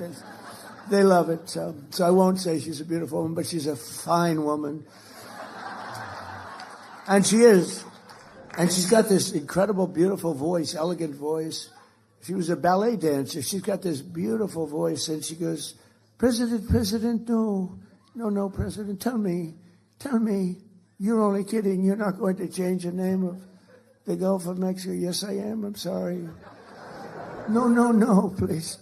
Anyway, so they don't love me too much in Mexico right now, That's why guys like me are in a lot of danger, consequential people get in a lot of danger. You know what I'm talking about? Saturday night, it was good for one thing. People are loving my ballroom now. That's the only thing. They love my ballroom. They love my ballroom. It's going to be the best in the world, although I like the one at Mar-a-Lago very much too, Mayor. And we have County Commissioner Maria Marino. Thank you. Commissioner, thank you. Good job. And former Congressman Dan Micah. Where is Dan Micah? Thank you, Dan. Good job. An architect who's really talented. He's done a lot of work for him. He's got a flair, a beautiful Hispanic flair in particular. And he comes from originally a place called Cuba, which we will be taking over almost immediately. No, Cuba's got problems. We'll finish one first. I like to finish the job. On the way back from Iran, we'll have one of our big, maybe the USS Abraham Lincoln aircraft carrier, the biggest in the world. We'll have that come in, stop about 100 yards offshore, and they'll say, thank you very much, we give up. But this man really is great. Rick Gonzalez, he's a great architect. Where is he? He's doing a couple of projects for us now. He's doing some beautiful little projects that we have going with my son, Eric, who's fantastic. He's done a great job. And former Ambassador Robin Bernstein is here. She went out and learned Spanish. Like Dominican Republic. She went out and learned the language, and she learned it well. Congratulations. Now, a lot of people aren't smart enough to do that, Robin. Most people don't bother doing it. I wouldn't do it, to be honest with you. But Palm Beach County is a very special place, and Palm Beach is a very special place. And it should be no surprise that across my first and second terms, residents of this community have served our country with exceptional devotion and skill. I'll meet people, I didn't know them, but I'll meet people at the club, or I'll meet people in Palm Beach or West Palm Beach. I love West Palm Beach. It's one of the really great stories is West Palm Beach. Palm Beach has been incredible. It's never been run better. We appreciate it. West Palm Beach is really hot. It's coming along so fast and so good. It's all over, one of the hottest. And I'm so honored with what's happened with Joe and with Meg. Where's Meg? Are you right? Stand up, please. Meg she's fantastic. But I do want to thank you, and I want to thank everybody that voted. We had really a bipartisan vote, if you can believe it. I'm not used to that, when you have Democrats voting, but with a name change on the Southern Boulevard and the airport. And I can only tell you we will work to deserve that name. And we love you guys, and we're working with you in Washington and a lot of different things. And I think it's been a great partnership. Florida generally, but this area, I feel so strongly about it. We have to help and make it even better. All over the world, they love it, and they talk about it, and we have to make it and keep it first class and the best. But I want to thank you very much. I know how hard you worked on that. She's a really great person, and I don't know what her future is, but I think it's really good politically. I think she's fantastic, and she loves animals, right? She loves her and her husband. They love animals, and that's good. That usually is very good for votes. I was never as much, they all wanted me to buy a dog when I went to the White House. They said, sir, you'll be the first president in 68 years or something that doesn't have a dog. I said, it's not going to work for me. No, they like pictures of Biden walking his dog all that, but his dog was a vicious dog, kept biting our Secret Service people. No, we had 28 bite problems. This was a violent dog. That's not a dog I'd want. But for 60 years, I guess, even longer, every president's had a dog because they do it for votes. Some of them do it because they love the dog. Probably most of them do it for votes. And I thought it would look quite fake. Like the fake news, it was quite fake. Can you imagine? Donald Trump has purchased a lovely, lovely little poodle. And he walks him religiously every day on the White House grounds as he's inspecting the ballroom that's going up. They walk deep down into a foundation that's going down to China. There's a lot of stuff going on in that foundation, let me tell you. A friend of mine said, boy, that's the deepest foundation I've ever seen for a ballroom. I said, yeah, a lot of things happening there. But we have several friends of mine that were great with us past and present. We have Secretary of Commerce, former Wilbur Ross is here. Thank you, Wilbur. Thank you, Wilbur. We have former Ambassador Woody Johnson, who's a great guy and you were a great ambassador. We appreciate it, Woody. Great guy, and the owner of the Jets, and current director of the Federal Housing Finance Agency, a man who has taken the Fannie Mae and Freddie Mac, but Fannie Mae, it's over $1 trillion in value. When I gave it to him, it was not doing well, and he's turned it around, and it's worth over. We're thinking about taking it public, taking a little chunk out of it. I don't know what the hell we're going to do. It's peanuts compared to the values of, you buy 15 missiles. You take it public, it buys 15 missiles. But Bill Pulte, where are you, Bill? Bill. No, it's true. My first term, I was offered $100 million for that. And I turned it down because the guys that were offering me were very sharp. 2 of them are sitting in the room, by the way. They're not happy. But I turned it down because I didn't want to.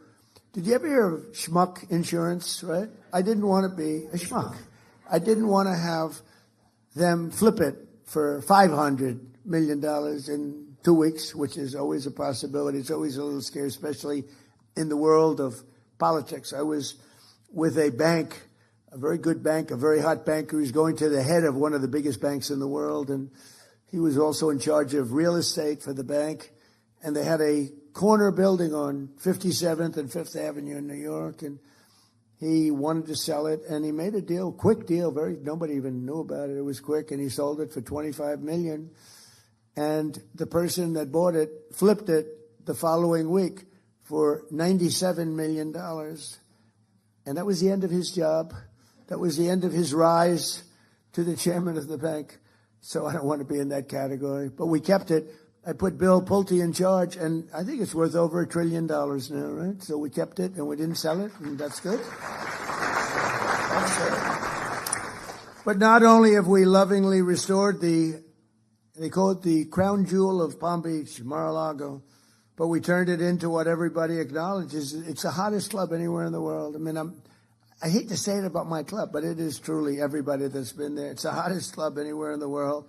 And very importantly, it creates hundreds of jobs and brings thousands of travelers here each year. And then we have all the weddings and all the conventions and the events that we have there are spectacular. And they say it's raised more money as a ballroom. It's raised more money than any other ballroom anywhere in the world for charity. We raise tremendous money for charity. It's every other night you'll see it.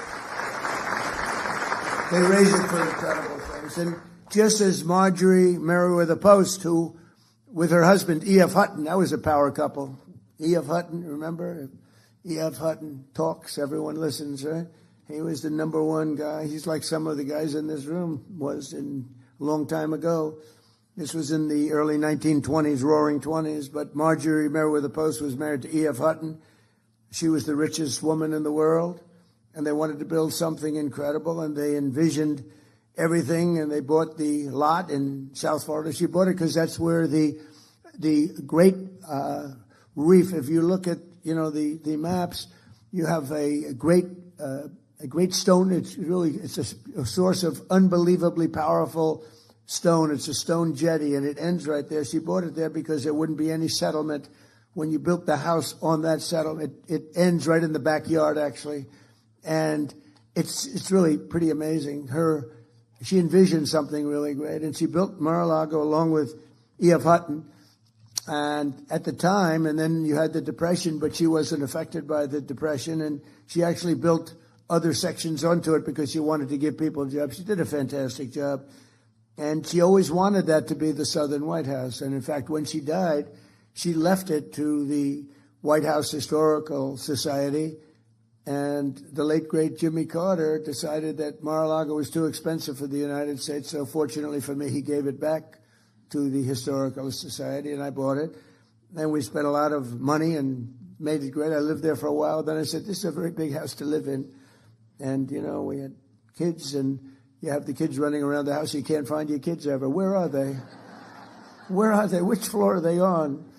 But it's a special place, and it's become a great club. And we've had all the foreign leaders, most of them. We had President Xi of China here a few years ago, and I'm going to be there in 2 weeks, by the way. That'll be interesting. But it'll be something because, you know, he's amazing. He's an amazing guy. And the trip is going to be a very important trip that I'm making. And we had the late Prime Minister Abe of Japan. He was a fantastic man. He was a great friend of mine. He was assassinated in Japan with probably the only gun in Japan. They don't have guns in Japan at all. This crazy person made a gun and assassinated our friend, my friend. He was great. And we've had a lot of the other top leaders of the world at Mar-a-Lago. So good for Palm Beach. You know, it's interesting. They have a lot of Secret Service, as you can imagine. Probably gets even more, but we have a lot. And I have friends that are very rich, very powerful, and they don't complain. They sort of love it because the president is in your community, not me. It's the president the president of the United States is in your community, and they're so proud of it. I mean, people that are in this room that are very, very substantial, as big as it gets on Wall Street. And they have houses that are beautiful, and they have to go around. They have to go to one bridge or another bridge. They get thrown around like piñatas by the Secret Service. Get the hell out of here. These are people that never get spoken to. You know, the Secret Service, these guys, they don't have a lot of expression. They do a very good job. And the head of one of the biggest banks, the biggest bank, comes in. Sir, move out. What? Move out right now. Come on, let's go. He said, nobody's ever spoken to me. And yet they don't mind. It's crazy. They don't mind. They're honored to have the president, you know, whether it's me or anybody, they're honored to have the president in their community. So it's great. And it also gives you a lot of additional security. You get a lot of free security. Mayor, I have to tell you, you probably have the safest community in the history of the world, if you want to know the truth. Nobody's coming into Palm Beach to do any robberies, okay? In addition to a really great police group that you have, they work very closely, and the firemen and policemen, and we have the ball over, the policemen and firemen's ball, and I think it's become the hottest ball over with John Scarpa and all the people, Tim, all of the people that do it. I think it's the hottest ball, but it's an honor to work with the police. I also based my campaign here on election night in 2024. We had a great victory party just across the street in the convention center, and that was quite an evening. We were waiting for the decision, and it came early, around 9:02, and they said, Donald Trump will be the next president of the United States of America. It was very cool, actually, I thought. And it was right across the street. And we had some crowd. Joe, you could use a little bit larger convention center, whatever you can do. Get that thing. I know you are. If you're working on it, it gets done. And so it was from Mar-a-Lago. We were there, and then we came over here, and we had a tremendous crowd. And we celebrated a tremendous thing. And our country now is just amazing. And we were laughed at and mocked. For 4 years, we were mocked. We were laughed at as being a stupid country. And now we're thought of with great respect, like we haven't been thought of for many, many decades. I want to thank the entire Palm Beach community for the extraordinary support that you've shown me and my family over the years, and I especially want to express my profound gratitude to the recent renamings. I want to just tell you that we have a lot of things in store. I know that a lot of tremendous elements are going to be added to the airport, making it bigger and better, and it's really going to be, I don't think there'll be anything as good as your airport will be anywhere in the country, anywhere in the world. So that's the way I feel, and that's very important. In Washington, they say, "Sir, which airport would you like most to fix up?" I said, "How about Palm Beach?" You know? So you'll be all very happy. And, it's right now, I own Doral, and right now we have a tournament. I'm so busy. And we have the big Cadillac Championship going on, all the great players, the PGA Tour. And they're there, and yesterday somebody came up, said, "Sir, the tournament is great." I said, "What tournament are you talking about?" "I'm so busy with the Iranians calling, trying to make a good deal, and we're not going to let that happen. But they've got to make a bad deal. But if they make a deal at all, because frankly, maybe we're better off not making a deal at all. Do you want to know the truth? Because we can't let this thing go on. Been going on too long.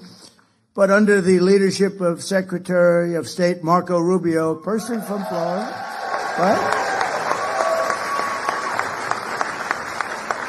We're working hard to bring the 2035 World Expo to Miami, to Florida, and we'll support the jobs. It'll be bringing hundreds of millions of dollars, and it looks like we've got a real good shot. I brought the Olympics here in my first term. I was the one I got the Olympics, and I got the World Cup, both of them, and then the election was rigged. You see that now? How about the Southern Law, Poverty, whatever the hell they call it, where they supported the Ku Klux Klan and all sorts of other things, only to fight the Ku Klux Klan politically. They out there, "We are fighting the Ku Klux Klan." They're the ones that are supporting it, giving it hundreds of, and many others, some even worse if that's possible. And now we found out, we got a whole lot of stuff coming. But I got the Olympics and I got the World Cup, and they're coming in now. And, it's interesting how things work out, because I missed my second term the traditional way, right? It was very sad, and I had to make a decision what to do. And I said, when I got the Olympics, I said, boy, it's really sad because I got it.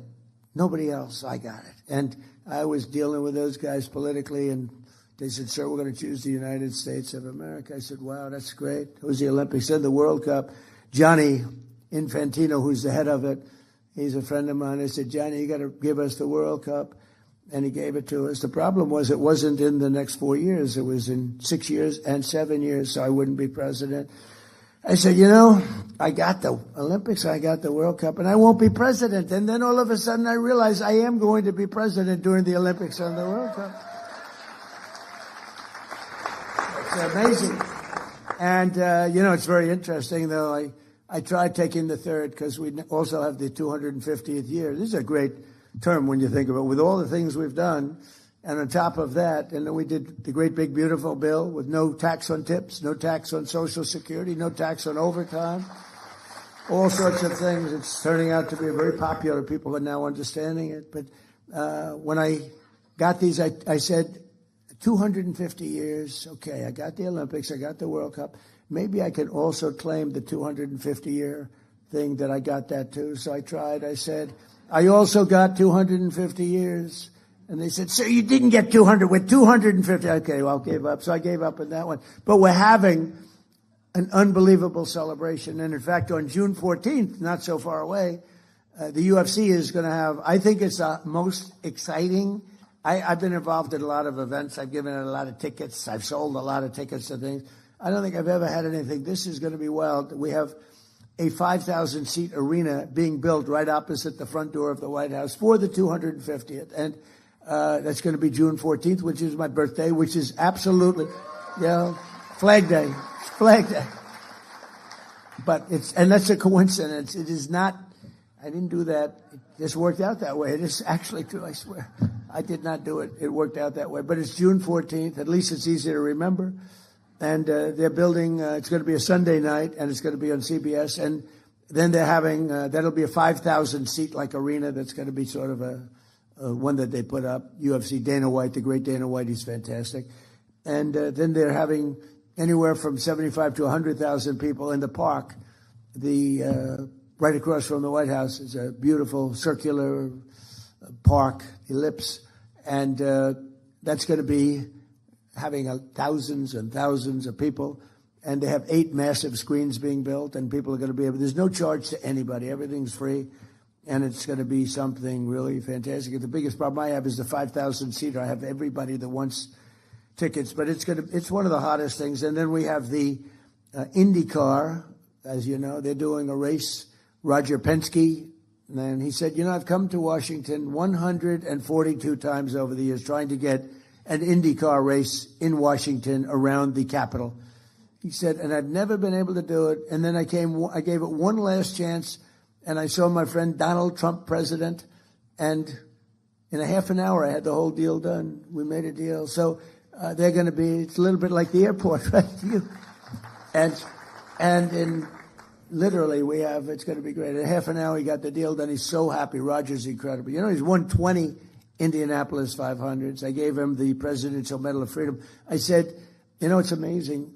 These countries, Germany, Japan, they spend billions of dollars on cars trying to win the Indianapolis 500. And, they rarely do it. I don't know if they've ever done it, but they rarely do it. They spend all this money.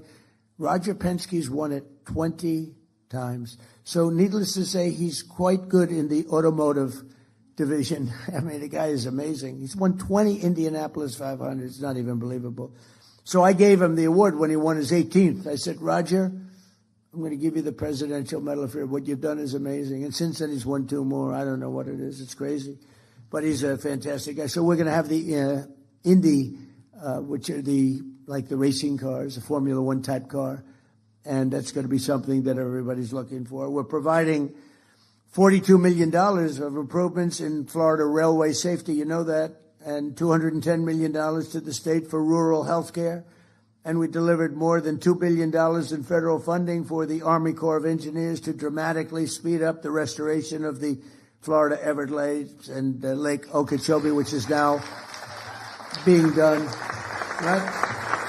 We're doing that. A lot of it's been done. I got it done in my first term, but we're adding to it Okeechobee and, all the things that benefit you. And today we delivered a huge win for our great fishermen and anglers in the state. We have any fishers? I don't think this is a fishing room, I gave this statement a little while ago in the villages, and the place went crazy. I don't think any fishermen here?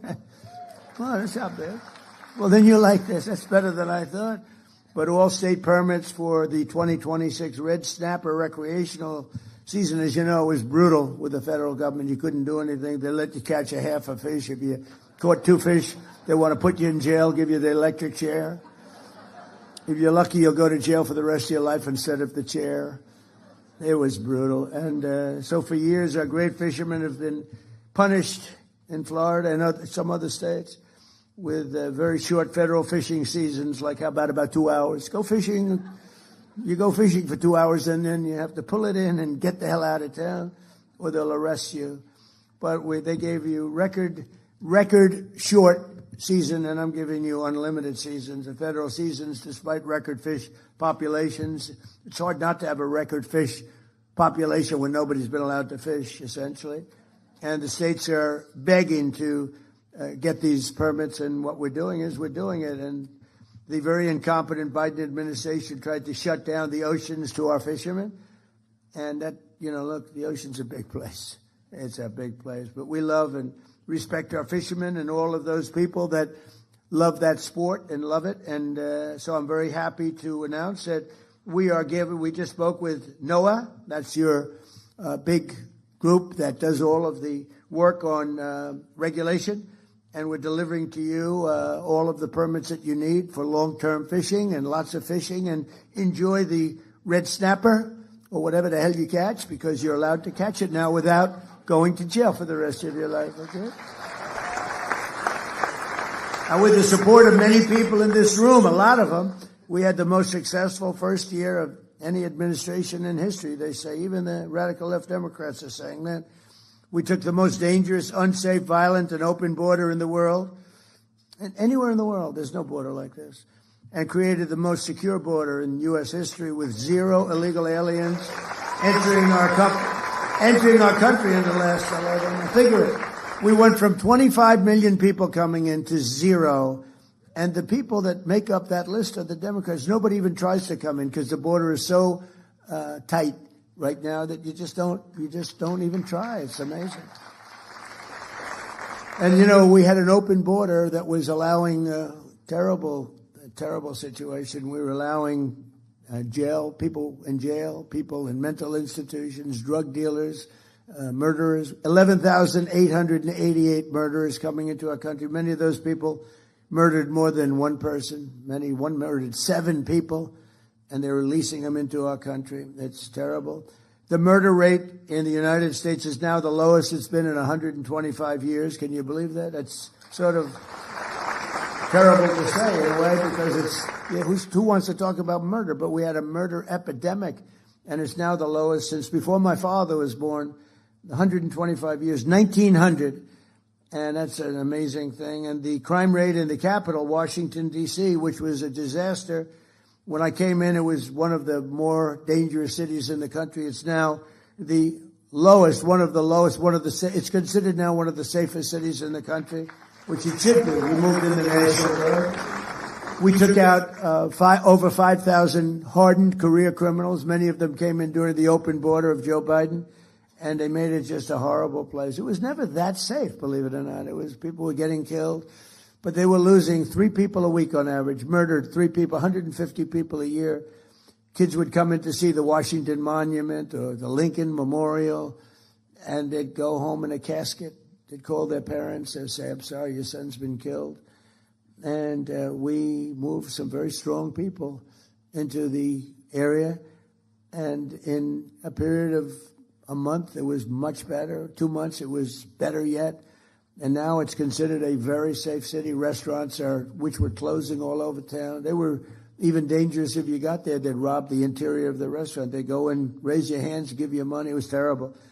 And it's a very interesting statistic, Mayor. So 90% of the crime is committed by 2% of the people.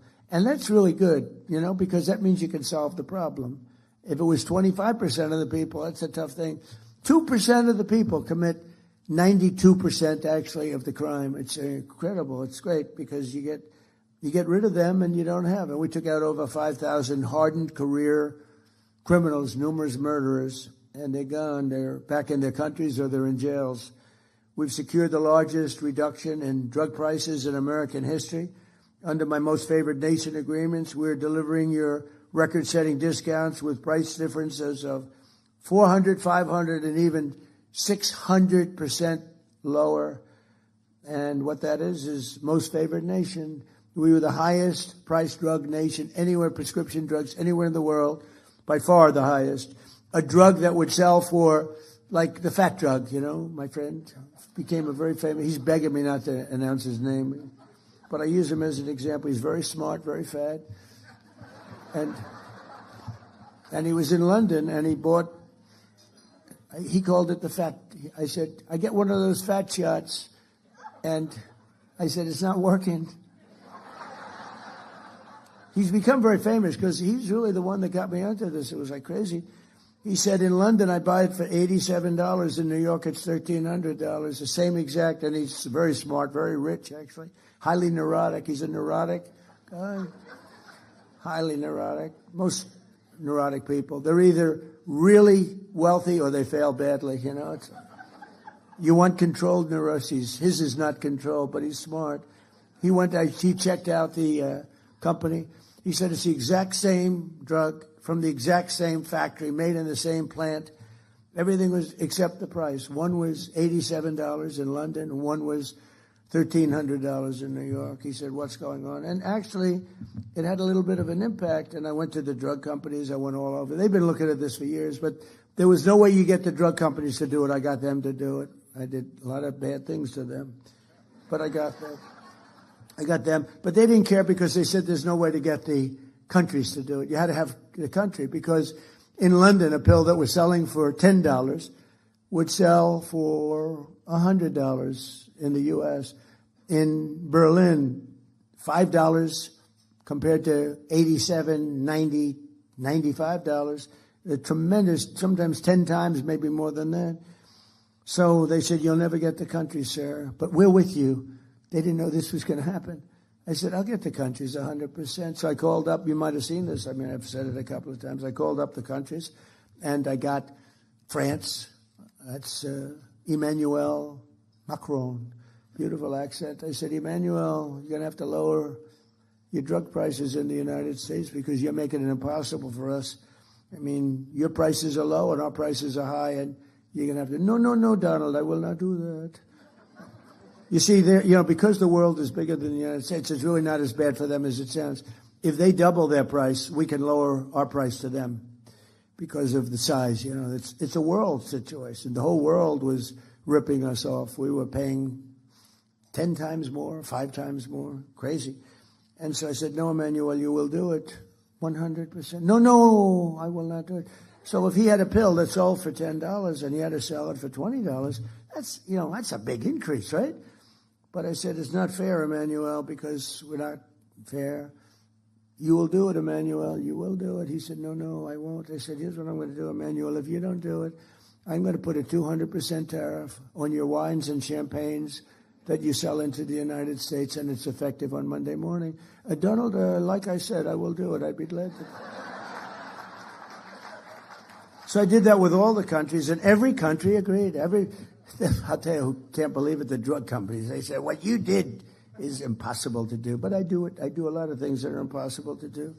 Like becoming president 3 times. Like winning 3 races.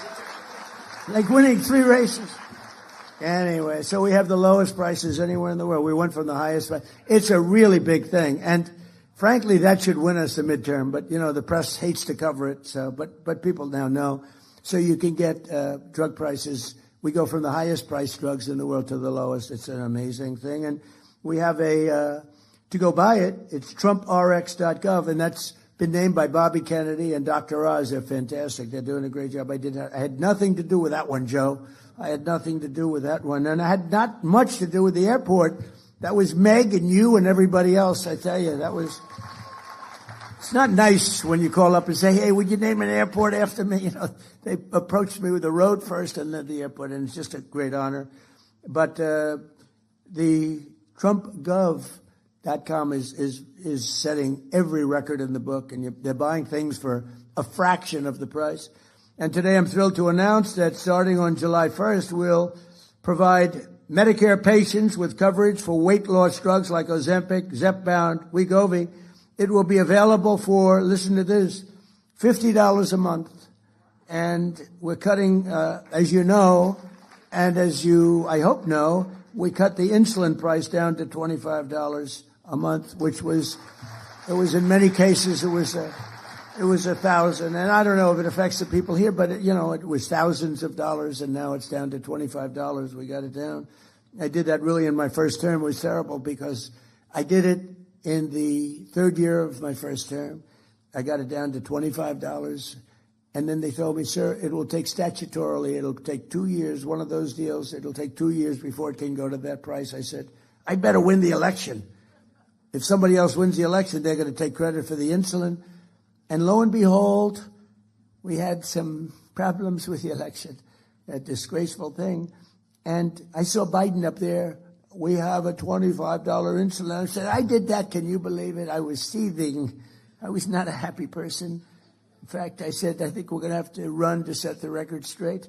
But we got it down to $25. It was amazing. Everyone knows we did it. We actually have been given good credit. It's nice to be given good credit when you do things that are good. And I guess sometimes they'll say they don't give me enough credit, and then I'll be in the Oval Office, this beautiful, most powerful, most incredible office in the world. People walk in and they say, wow, the biggest people in the world. Even the Queen the other day, she walked in with King Charles, Camilla. She said, wow, this is the Oval Office. I said, when the Queen of England says that, that's very cool. But people do, the biggest business people, the biggest politicians. And, it's an amazing place, and we keep it well. We fix it. One of the nice parts about being in real estate, I give it the Mar-a-Lago treatment. We fix Mar-a-Lago. We make it better than it's ever been. It's better than it was the day it was built. So we have a lot of fun. By the way, the King and Queen were fantastic. They were here. What great representatives they are for their country. Really high quality. When he got up and made the speech with that beautiful accent, I said, well, that's the one thing I'll never have is that accent. I'd like to have that accent, but no, it was very elegant. He's a very elegant person, very good person. So in 4 years, the last administration took in much less than $1 trillion. And in 11 months, so you got 4 years, less than $1 trillion. And in 11 months, we took in as an investment where countries and people, rich people are investing. In 11 months, we took in over $18 trillion, which is a record. And we passed the largest tax cuts in American history. And, you know, you have your 1 year deduction that people never thought would be possible. Instead of over a 38-year period, you're taking it in 1 year. And nobody believed a thing like that was possible. I did that actually for a shorter period of time in the first administration. I think we had the greatest economy in history in my first administration. And in the second, I think we're blowing it away. But we had to make a detour. I'm sorry. We had to make a detour to Iran. Everything will snap back. We were down to less than $2 for gasoline in Iowa. I was in Iowa 2 months ago, just before the little skirmish took place. Is taking place, and price for gasoline was $1.85 a gallon, and we were a lot of places were $2, some below $2, and I believe it'll snap back very, very quickly as soon. There's so much oil. These ships are loaded up with oil. They can't get out of the strait. I think we're going to have it solved. I think everyone in this room is going to be very happy and very impressed. Our tax cuts supported an estimated 408,000 full-time Florida jobs. You know that. And we delivered no tax on tips, no tax on overtime, no tax on Social Security for our seniors, which I think is the last one. I wasn't sure if that was the biggest one, but I can tell you in Florida it's the biggest one. No tax on Social Security for our seniors. We virtually eliminated the estate tax or death tax for people with small business and farms. So many farmers where they leave their farm, you know, they're land rich and cash poor. They have a farm that's of value. They leave it to their children, their great children who they love so much. If they don't love their children, I say don't bother. It's nothing much. But if you do, if you want to leave your farm or your small business to your children, we have no estate tax. You know, we have, they call it a death tax. That's what it is. And just, you know, pretty amazing thing. In the case of farms, you know, it's a way of life. And the parents would be on the farm. The kids would grow there and they love it. They wouldn't do anything else. They would rather do that than anything else. And they used to get hit with a tax, a big tax that they couldn't pay. So they go out and borrow money from the local bank or whatever. And they weren't able to pay and they would lose their farm. And in many cases, they would commit suicide. Literally, they'd commit suicide. We don't have any death tax or inheritance tax anymore for the small farms and small businesses. So when you leave your business to your kid, you don't have that. And we made interest on car loans fully tax deductible so that if you borrow money, if you buy an American car only, you have to buy an American-made car. But you can borrow money from the bank. Your interest is deductible for income tax purposes. And that's a big deal that we've never seen. You know, middle-income people have never been big on deductions. Rich people have gotten used to deductions, but those other people haven't. We added 186,000 private sector jobs in March. Jobless claims just hit the lowest level since 1969, and more Americans are working today, as I said, than ever before. And since the election, 89 times we've hit new highs, and we're adding $9 trillion. We've added in just 11 months, we've added over $9 trillion in value to the stock markets, and people with 401ks have really, I mean, it saved marriages, actually. One policeman told me my wife thought very little of me.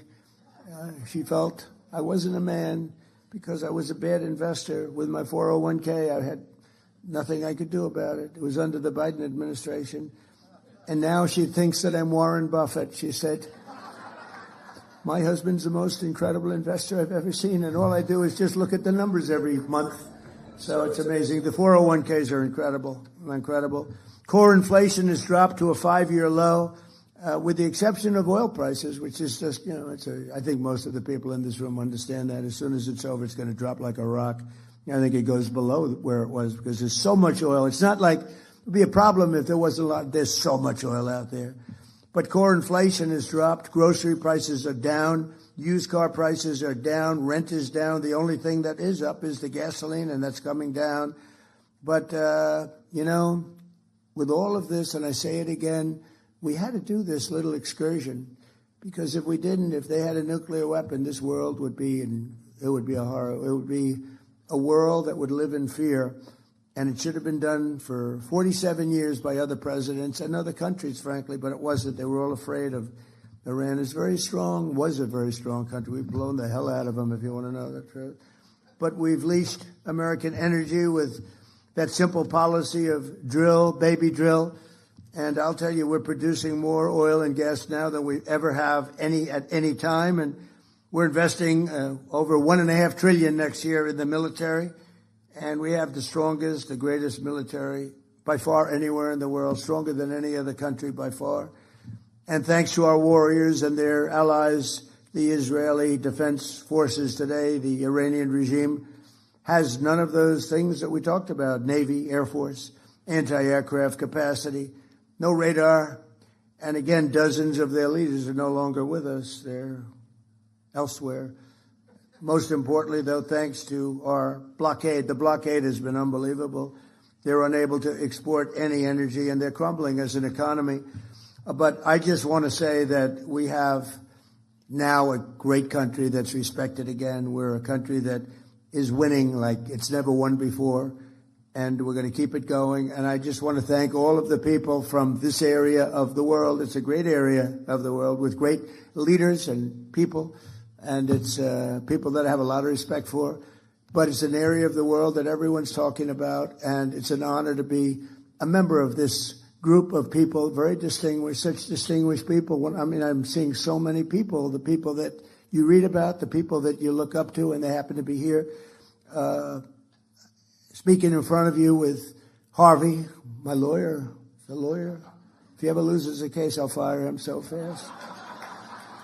But he's my lawyer, and he said, would you do it? I said, absolutely. And I know it's turned out to be great because outside they have thousands of people trying to get in, so that's a good feeling. But I just want to thank very much all of the people of West Palm Beach and Palm Beach, all of the people that we've dealt with. You are really fantastic. Thank you. Thank you very much. Thank you very much.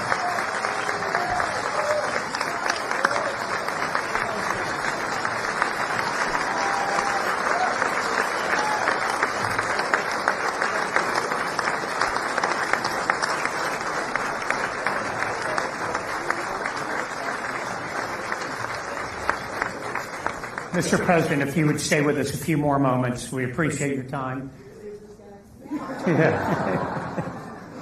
We have a few questions for you. First, obvious question, Palm Beach is your home. Your children and your grandchildren all live in Southeast Florida. Key members of your administration are from our community. Your future presidential library will be in Miami. An airport here will be named in your honor. And you often govern from here. You own properties everywhere in the world. You could live everywhere in the world. Why do you choose our community? Why Florida? Why Palm Beach County? Well, before I do that, so Elton John told me, when you hit it big, you leave. We hit it big. Everybody's standing over. Now Harvey says, can we ask you a couple of questions? He said, when you hit that last song big, don't go out for an encore. Or if you go out for an encore, make sure you leave when it's hot. And here we are. We had a standing ovation. Everyone going. They loved it. And Harvey has to ask me a stupid question like that. They gave me the question. So. Fine. But you'll answer. Okay, here's my answer. You know why? Because I like the area. Okay, next question. I like short answers. 250th anniversary of our nation, which you spoke about. Is there a particular moment in the founding of our nation that has always resonated with you? Well, I think when you look at the wars, the revolution itself, you take a look at what took place. It's that 1776 is amazing. It's interesting. We gave our military a bonus, and it was $1,775. And I looked at the number, and I had to sign off on it. I said, wait a minute. This is $1,775. If we had one more dollar, Harvey, at 1776, And I had to get approval. Can you believe? Actually, $1 is actually a lot, but it's not that much. And so we made it 1776. It's just special. I mean, the whole place, it's a special country. But when you look at some of the movies and documentaries about the founding of our country and all of the great people, George Washington, Abraham Lincoln, Thomas Jefferson, Lincoln later, but Thomas Jefferson, all of the original founders, and some of the ones that are least known are actually the most important and the most interesting, actually. But when you look at all, then you have the Civil War. The Civil War was brutal. It was a brutal. I always said, why couldn't that have been settled? And maybe it could have been, but it was a brutal war. It was supposed to last one day, and because Robert E. Lee was an amazing general. You know, I deal with generals a lot. And I ask, who was the best general? A lot of them say Robert E. Lee, because he took something that was supposed to end in one day, and it went 4 years. And with the exception of Gettysburg, that was not good. That was not a good one. That was not a good day for him. But that didn't happen. He would have actually won. They were going for New York, and they heard they were going up a hill, Harvey, just going up a hill. Robert E. Lee heard that. Stonewall Jackson was killed as great general, and so he didn't have him. He had another general, and they were going up, and he sent 5 messengers on 5 horses, hoping that one would get through because they were all being shot. It was a bloodbath, and it was never fight uphill, me boys, never fight uphill. He was fought uphill, and they just got wiped out. But that whole, to me, the Robert E. Lee era with Ulysses S. Grant, Abraham Lincoln. I mean, to me, that is such an amazing. You can learn so much from it, but it was such an amazing time, such a horrible time. Beautiful in certain ways, but such a horrible, horrible time. We have a fascinating country, whether you're talking about 1776 or a little bit later on, or I think right now, in many ways, I believe we're in the golden age of America. You know, I'm glad he actually asked me this question, because I just used a term that I didn't use when I was leaving. I didn't say we are in the golden age, Harvey, of America. And we're living it, and I think it's a very exciting time right now. I'm glad you liked one of my questions, sir. As someone who came from the business world, you're now in the political world. What is the biggest difference between being a leader of a company versus being a leader of a country, if any? I can get myself into big trouble. Well, a lot of people ask it in a little different form. They say, who's tougher, politicians or businessmen? Because I dealt with both at the highest level. And I always said, oh, businessmen are much tougher. They're not even close. But then I spent a little time in Washington. And now I say it's not even close. These politicians are ruthless, vicious. They are liars, unlike our people from our great town council. But these are vicious people. I mean, what I see, Shifty Schiff, all these crazy people that we have to deal with, think of it, Comey, how's he doing? No, the people that we deal with in Washington, they are very tough. And even the leaders of other countries, you know, look, now we're dealing with Iran. So when they used to ask me that question for the first, Meg, I'd say for the first month, I would say, oh, businessmen. After about a month and a half, after getting impeached twice for nothing, I said, you know, politicians are far worse, far worse. Yeah, right. So it's a big difference. I will say this. It is nothing more beautiful than a really good politician who's honorable.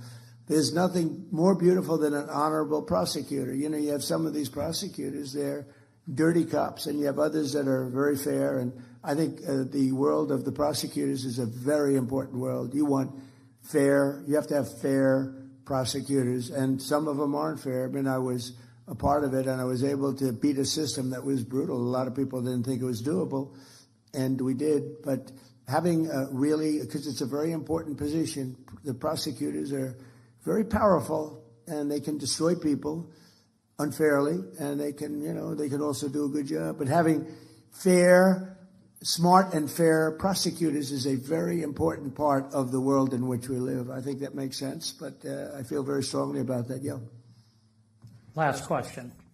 Well, it's a two-part question. What is the most bizarre thing that you've encountered as president, and what still surprises you about the job even in your second term?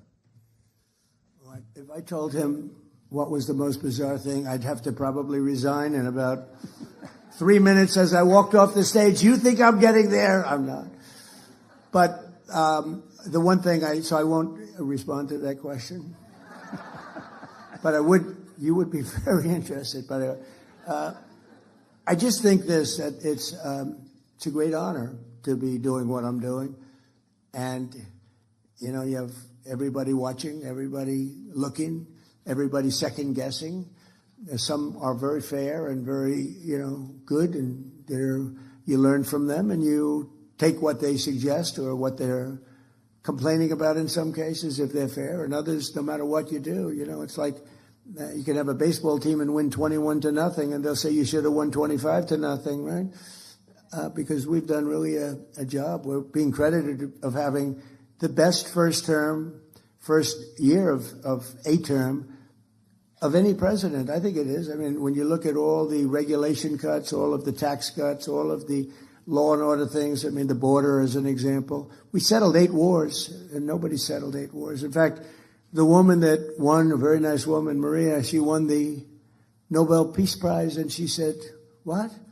Nobody should win that but Donald Trump. She said, Donald Trump should win it more than any other person that won it. And she actually gave me her Nobel Prize. She's a terrific person. But I just say this, it's a great honor to do it. I think it's bigger than I thought. You know, when I was thinking about running early on in 2015, 2014, before I ran, I had no idea it would be this big. I had no idea we could make this kind of an impact. But we've really made an impact. In a little bit more than a year, we've turned this country around. I thought it would take longer than that, but we've turned it around. And again, we're the hottest country. The King of Saudi Arabia said it. I was over there a year ago, and I said to him, we were there after 4 or 5 months, it was obvious what was happening. But he looked at me and he said, President, I must tell you, I thought America was dead. We weren't going to invest. Nobody was going to invest. You had a country that was dead, and now you have the hottest country anywhere in the world. And we do. We have the hottest country anywhere in the world, and we want to keep it that way. Thank you very much, everybody. Thank you. Thank you very much. Thank you.